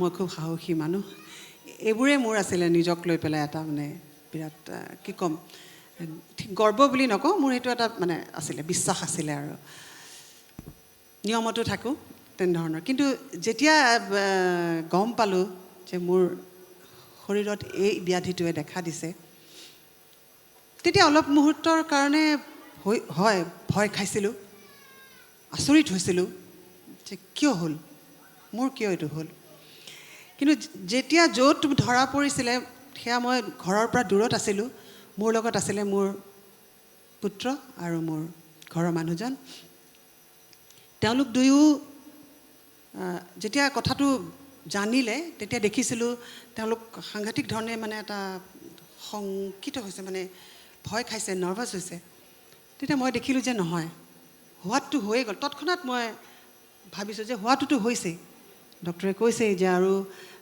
এনেকুৱাও নহয় যে মোৰ একেবাৰে খুব এটা হেৰি অৱস্থাত পাইছে আৰম্ভণি অৱস্থা নহয় ফাৰ্ষ্ট ষ্টেজো নহয় ছেকেণ্ড ষ্টেজো নহয় থাৰ্ড ষ্টেজত মোক পাইছে আৰু ডাক্তৰে এইখিনিও কৈছে যে যিটো অৱস্থাত আছে হয়তো আমি অপাৰেশ্যন কৰিব নোৱাৰিব পাৰোঁ আৰু গোটেইখিনিৰ বাবে মোক মাতি নিছে সাজু কৰিছে যে অপাৰেশ্যন কৰিব নোৱাৰিবও পাৰোঁ নোৱাৰিলে কিন্তু আমি আকৌ ক্ল'জ কৰি দিব লাগিব আৰু তেতিয়াহ'লে ট্ৰিটমেণ্ট ভাবিব লাগিব আমি কিন্তু অপাৰেশ্যন কৰিব পৰা গ'ল কিন্তু এই গোটেই হেৰিটোত মই দেখিলোঁ যে নহয় মই যদি ক'ৰবাৰ পৰা নাজানো কেনেকুৱা এটা মনোবল আহিলে মোৰ যে মই এই মানুহখিনিক হতাশ কৰিব নোৱাৰোঁ মোৰ ওচৰত যিখিনি আছে মই ক'লোঁ নাই মানুহৰতো আহে এনেকুৱা বিপদ আৰু মই যিখন ঘৰত ডাঙৰ হৈছোঁ মোৰ দেউতা মোৰ মা তেওঁলোকৰ সংগ্ৰাম মই দেখিছোঁ যেনেকুৱাই নহওক জীৱনত অকল ৰোগ বুলি কিয়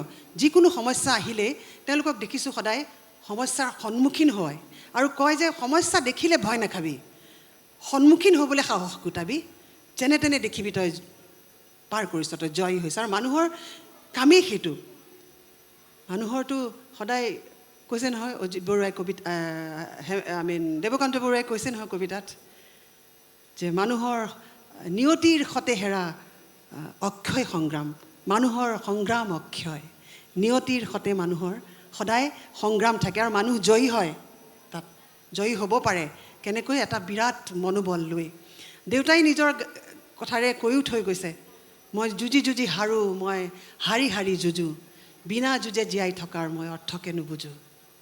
গতিকে যুঁজ দিম, যুদ্ধ কৰিম, এই এটা মনোবল কৰবাৰ পৰা আহিলে। আৰু সঁচাকৈ তাৰপিছত দেখিছোঁ মোৰ হাতত এটা খুব ডাঙৰ হাথিয়াৰ আছে, সেইটো মোৰ সংগীত। সংগীতে মানুহক সদায় পজিটিভ হ'বলৈ ক'ব। সংগীতৰ লগত কোনো হতাশাৰ কথা নাথাকিব, সংগীতে সদায় উৎসাহ দিব। গতিকে মোৰ লগততো সংগীত আছে, মইতো বহুত ৰিচ, তেনেকৈ ভাবিছোঁ, বহুত চহকী মই মোৰ মনেৰে। আৰু বাৰে বাৰে মায়ে সদায় এটা লাইন কৈছিলে, বিপদেই মোৰে ৰক্ষা কৰ, এই নহয় মোৰ প্ৰাৰ্থনা, বিপদে যেন কৰি না আমি ভয়। বিপদ আহিছে, মোৰ বিপদৰ পৰা ৰক্ষা কৰা প্ৰভু, এই প্ৰাৰ্থনা মোৰ হ'ব নোৱাৰে। তাতকৈ মই বিপদত দেখিলে মই ভয় নকৰোঁ, মই সাহসেৰে থাকিম। এই কথাটোকে মোৰ সাৰোগত কৰি লৈ মোৰ মনত বাৰে বাৰে আনি যে নাই, মই ভয় নকৰোঁ। অপাৰেশ্যনৰ থিয়েটাৰত মোক লৈ যাওঁতেও মই গান গাইছোঁ, আৰু তাত সকলো অনা অসমীয়া আছিলে, গতিকে হিন্দী গাইছিলোঁ। তাৰপিছত তোৰ গানা ভি গাতে হে, কৈছোঁ গানা গাওঁ। তাৰপিছত হেৰি আমাক গান শুনা। তাৰপিছত এনাস্থেচিষ্ট যিসকল আছিলে আৰু এটা গ্ৰুপ, তেওঁলোকক মই গান শুনাইছিলোঁ। নাম গুম যায়েগা, চেহৰা ये बदल जाएगा, मेरी आवाज़ ही पहचान है, गर याद रहे। আচলতে মই বোলো মোৰ চেহেৰা বদলি যাব, মই মৰি যাম হয়তো, কিন্তু মোৰ গান থাকি যাব নহয়, মই গান গাওঁ হা বুলি কৈ তাৰপিছত মই গানেই গাব লগা হ'ল তাত। আৰু শেষত যেতিয়া মই মোৰ অপাৰেশ্যন খুব ছাকচেছফুলি হৈ গ'ল, মোৰ ডক্টৰ ৰামা যোশী আহি পেলাই ক'লে যে তোৰ একদমেই তই ডিজিজ ফ্ৰী হৈ গ'লি। সেই 23 চনৰ পৰা যোৱা জানুৱাৰী মাহলৈকে মই খুব আনন্দত থাকিলোঁ, গান গালোঁ, আৰু মোৰ কেতিয়াও নহ'বই বুলি ভাবিলোঁ। আৰু তেওঁলোকৰ ওচৰত মই সদায় কৃতজ্ঞ, মোৰ ডক্টৰছখিনিৰ ওচৰত। কিন্তু জানুৱাৰীত আকৌ মোৰ ৰিলাপ্স কৰিলে, আকৌ দেখা দিছে মোৰ ৰোগটোৱে। নাই, কিন্তু এইবাৰো মই মাজে মাজে হতাশ হওঁ। কিন্তু এই যিটো ঘটনা ঘটিছে এইমাত্ৰ ঋতুৰ লগত ইয়াত যে বহি আছোঁ, আৰু ঋতুকো মই সেই সুযোগতে ধন্যবাদ। ঋতুৰ জৰিয়তে DPRC দিগন্ত দাসৰ এই DPRCৰ পৰিয়ালটোৰ প্ৰত্যেকগৰাকী সদস্যৰ ওচৰত মই সঁচাকৈ কৃতজ্ঞ, মই চিৰঋণী। কাৰণ এই সময়খিনিয়ে মোক আৰু বেলেগ ধৰণে উৎসাহ দিছে। কাৰণ মই বহুদিন এনেকৈ মঞ্চত আহি গান গোৱা নাই। যিমানবাৰেই উঠি পেলাই গানটো গাবলৈ লৈছোঁ, সিমানবাৰেই ভাবিছোঁ মইচোন পাৰিছোঁ উঠি আহিব, মোৰ দেখোন মূৰটো ঘূৰোৱা নাই আজি, এনেইতো মোৰ মূৰ ঘূৰাই। গতিকে ভাবিছোঁ এই ধৰণৰ কথাই চাগে বেমাৰকো ভয় খুৱাব, আৰু মোৰ বেমাৰ চাগে আকৌ নোহোৱা হ'ব মোৰ গাৰ পৰা এই ব্যাধি। গতিকে এই আশা লৈয়ে মই আজি ইয়াৰ পৰা যাম। কাৰণ দিগন্ত দাসৰ সন্মুখত যদি মই হতাশাৰ কথা কওঁ, নচলিব, মোক দুখে চুব, কেতিয়াও হ'ব নোৱাৰে। মই হতাশ নহওঁ, মই মোৰ প্ৰত্যাহ্বানো মই এনেকৈ খুব সাহসেৰে মই গ্ৰহণ কৰিম আৰু জয়ী হ'ম। জীৱন বৰ অনুপম। এই কথাটোলৈ অহা কথাই আছিল, আপুনি সহজ কৰিলে ভাল হ'ল। আজি দিনতো কথা পাতিছোঁ, সেই কথাটোৱে ক'ব খুজিছোঁ, মানে আমাৰ ফালৰ পৰা সংযোগ কৰি দিব খুজিছোঁ। আমি পাতিছিলোঁ দিনত যে মৃত্যুটো স্থায়ী, ইয়াত থকা প্ৰত্যেকজন মানুহৰ এই স্থায়ী ঠিকনাটো আমাৰ আছেই। আমাৰ জীৱনটো ক্ষণস্থায়ী, কম সময়ৰ কাৰণে। গতিকে মৃত্যুৰ কাৰণে আমি ক্ষণস্থায়ী জীৱনটো উপভোগ নকৰাকৈ থাকিম নেকি? একেবাৰে উদযাপন কৰিম আমি জীৱন, লেটছ এনজয়। কাৰণ নাপাম ন, এক্সেক্টলি। Let's enjoy. আমি এতিয়া গীত শুনিম, তাৰ আগতে মই কৈ লওঁ, এই এনেকৈ ভাগেনে সপোন গাওঁতে ঋতুপৰ্ণা দত্তই গোটেই গানটো পূৰা গাই পূৰা ফূৰ্তি কৰি আছে। তুমি এতিয়া সপোন ভঙা গান গাব নালাগে, তোমাৰ সপোনে পাহি মেলিছেহে আজিৰ পৰা। বাইদেউ আমি সামৰিব লাগিব, আপুনি শেষৰ গানটো গোৱাৰ আগত অকণমান লৰিয়লিটো অকণমান মই অকণমান গাম।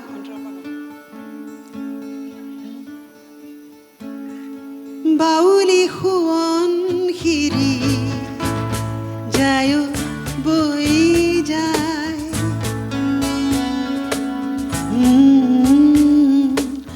বাউলি সোৱন শিৰি যায় বৈ যায়, ৰ'দালিৰ ঢৌ লাগি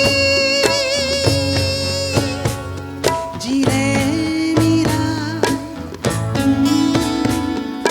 পানী জুৱলিত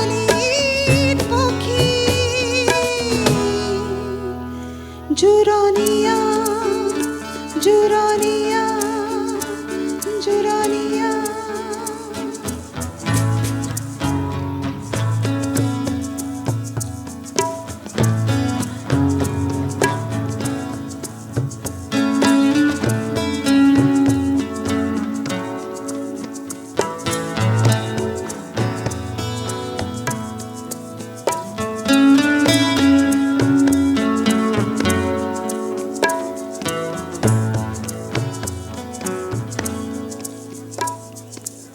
যে মোৰ আপোন মাটি Paran জুৰাই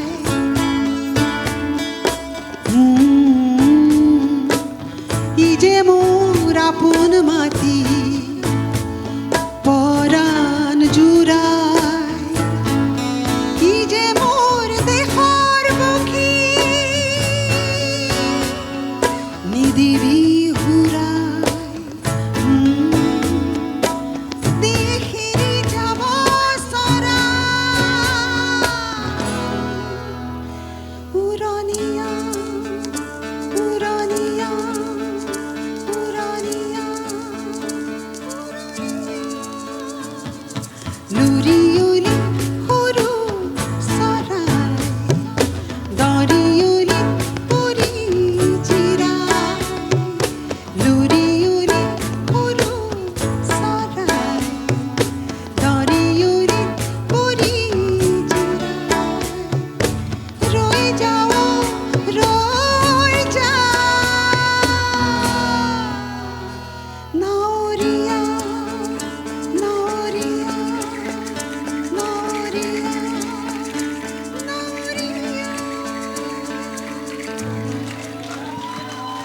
thank you thank U শেষ কৰোঁ গান আচলতে বহুত আছিলে কিন্তু নাগাওঁ কথাও বহুত পাতিলোঁ প্ৰিয়ংকা এক লাইন গাম আহিন আমাৰ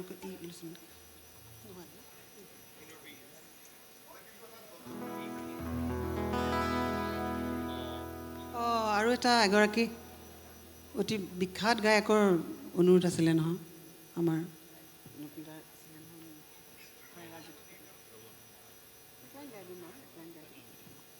তেখেতৰ গীতো মই খুব ভাল পাওঁ নাও খেলৰ গীত যেতিয়া শুনিছিলোঁ একদম মুগ্ধ হৈ গৈছিলোঁ গাই দিম বাৰু এলাইন এলাইন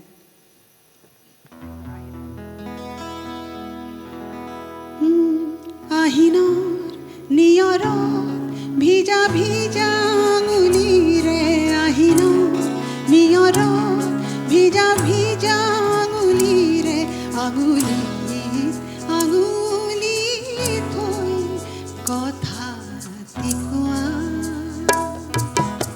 সপোন দেখিছোঁ তোমাৰ তুমি দিয়া শেৱালি টোপোলা আহিনৰ নিয়ৰ ভিজা ভিজা আঙুলিৰে আহিনৰ নিয়ৰ ভিজা ভিজা আঙুলিৰে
আপুনি তাৰমানে বিয়াতে লাগি আছে অথনি এবাৰ হ'ব সামৰি দিছোঁ আমি সামৰিবই খুজিছোঁ পানী অকণ খাই লওঁ সামৰিবই খুজিছোঁ তাৰমানে এনে বহু গীত আছে বিপুল দা গজল গাম বুলি প্লেনেই কৰিছিলে আগতেই আমি ভাবিছিলোঁ যে এই নহয় অসুবিধা হ'ব স্বাস্থ্যৰ কথা আমি প্ৰায় 2 ঘণ্টাৰ কাষে পাজে পালোহি গতিকে বেয়া নাপাব আজিলৈ কথা আছিল যে আশা ভোছলেৰ গান এটাও আমি শুনিম কিন্তু আমি সকলো আজি শুনি নেপেলাওঁ কিয় আজি মুদা মাৰি থয় আমি পাছত আকৌ মাতিম বাকীবোৰ গান শুনিম আপুনি এই শেষটো কৰি দিয়ক ইমানেই ভাল গাইছোঁ নে পাছত আনিও মাতি পেলাই শুনাবি গাওক হেৰি অকণমান শুনাব লাগিব দিটো চাওঁ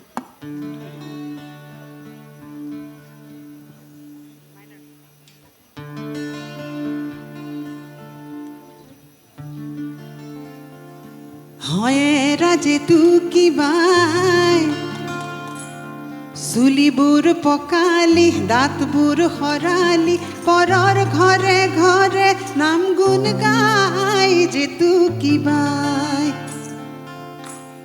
হয় ৰাজে তু কিবাই চুলিবোৰ পকালি দাঁতবোৰ সৰালি পৰৰ ঘৰে ঘৰে নাম গুণ গাই যে তু কিবাই হয় ৰাজে তু কিবাই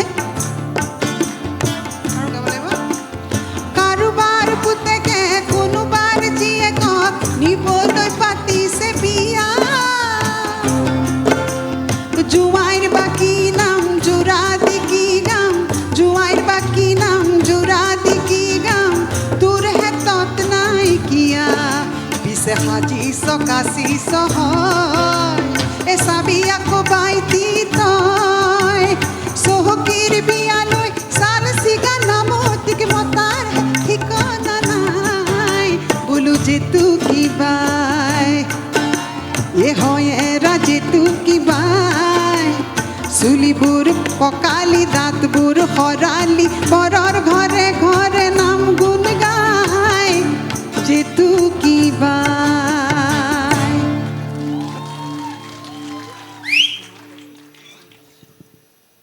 শেষ কৰোঁ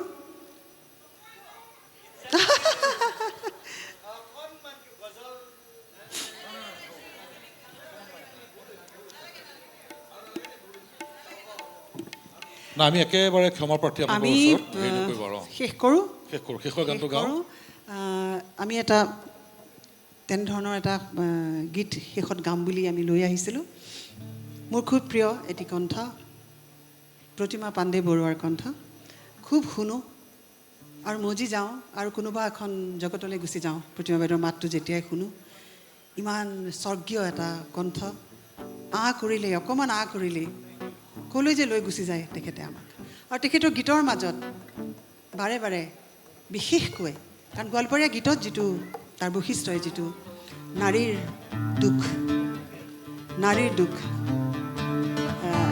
সেই কথাৰে তেওঁৰ গীতবোৰ বহুত গীত মাহুত বন্ধুৰ গীতবিলাকতো নাৰীৰে দুখ গতিকে তেনেকুৱা এটা গীত য'ত এটা মোৰ এনেকুৱা লাগে গীতটোৰ মানে কথাখিনি অনুধাৱন কৰিলে যেন এটা প্ৰতিবাদ মানে কান্দিছে নাৰীগৰাকীয়ে কিন্তু প্ৰতিবাদ কৰিছে মোক এনেকুৱা কৰে স্পষ্টকৈ কৈছে কাৰণ নাৰী আমাৰ মাইকী মানুহবিলাকে কথা নকয় সহি যায় মনে মনে আৰু সেইখন folk সমাজত থকা কথা গতিকে সমাজৰে তাৰ এটা প্ৰতিফলন সেই সমাজতে সমাজৰ নাৰীৰ কথা যে নাৰীগৰাকীয়ে নিজে কৈ আছে যে এইখন মোৰ মা দেউতাৰ দেশ এইখন মোৰ ককাইদেউৰ দেশ এইখন মোৰ খুৰাদেউৰ দেশ আৰু মোক মদকীয়াৰ ঘৰত বিক্ৰী কৰে মোক গোৱা চাটাৰ ঘৰত বিক্ৰী কৰে আৰু মোৰ পৰাণটা জ্বলিয়া যায় এনেধৰণৰ কথাৰে গীতটো মোৰ খুব ভাল লাগে কিন্তু জীৱনৰ ছন্দ তাত লোকগীত যে লোকগীত জীৱনৰ ছন্দ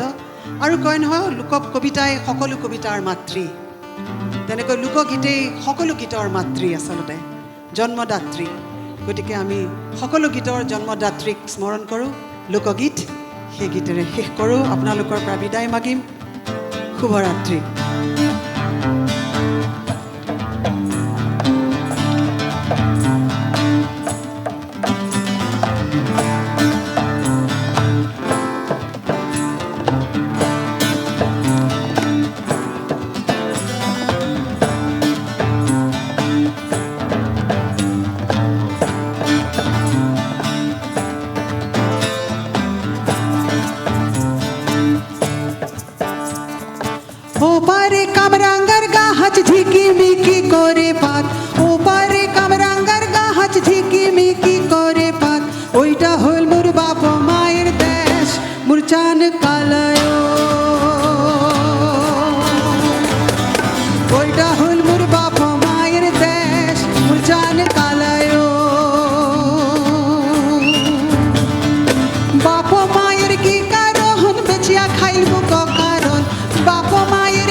বেচিয়া খাইল মুখ মদ কি আর ঘরে মুরচান কালায়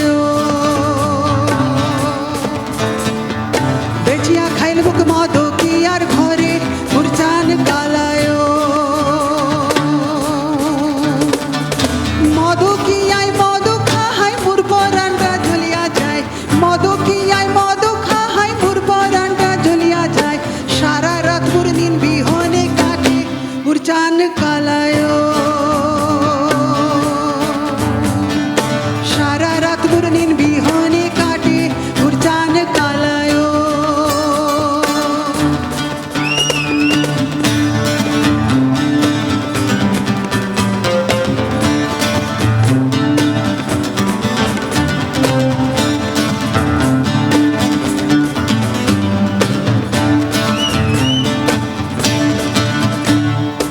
ওপারে কামরাঙ্গার গাছে ঝলমল করে পাত ওপারে কামরাঙ্গার গাছে ঝলমল করে পাত ওইটা হল মুরকুরা বাবার দেশ মুরচান কালায় ওইটা হল মুরকুরা বাবার দেশ মুরচান কালায়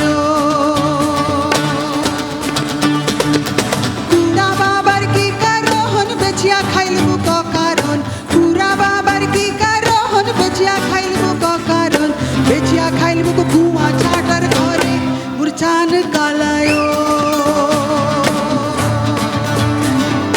বেচিয়া খাইল মুখ কুয়া ছাটার ঘরে মুরচান কালায় কুয়া ছাটাই কুয়া খাহাই মুর পরানটা জ্বলিয়া যায় কুয়া ছাটাই কুয়া খাহাই মুর পরানটা জ্বলিয়া যায় সোনার হাত মুর কাটাই রেখে কাটে মুরচান কালায় সোনার হাত মুর কাটাই রেখে কাটে মুরচান কালায়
ওপারে কাউরমুলের গাছ ঝলমল করে পাত ওপারে তোর মুলের গাছ ঝলমল করে পাত ওইটা হল মুর বড় ভাইয়ের দেশ মুরচান কালায় ওইটা হল মুর বড় ভাইয়ের দেশ মুরচান কালায় বড় ভাইয়ের কি কারণ বেচিয়া খাইল মুখ কারণ বড় ভাইয়ের কি কারণ বেচিয়া খাইল মুখ কারণ বেচিয়া খাইল মুখ মদ কি আর ঘরে মুরচান কালায় বেচিয়া খাইল মুখ মদ কি আর ঘরে মুরচান কালায় মদ কি আয় মদ খাহাই মুর পরানটা জ্বলিয়া যায় মদ কি আয় মদ খাহাই মুর পরানটা জ্বলিয়া যায় গোটাই রাত মুর নিন বিহনে কাটে মুরচান কালায় গোটাই রাত মুর নিন বিহনে কাটে মুরচান কালায় সারা রাত মুর নিন বিহনে কাটে মুরচান কালায় সারা রাত মুর নিন বিহনে কাটে মুরচান কালায় গোটাই রাত মুর নিন বিহনে কাটে মুরচান কালায়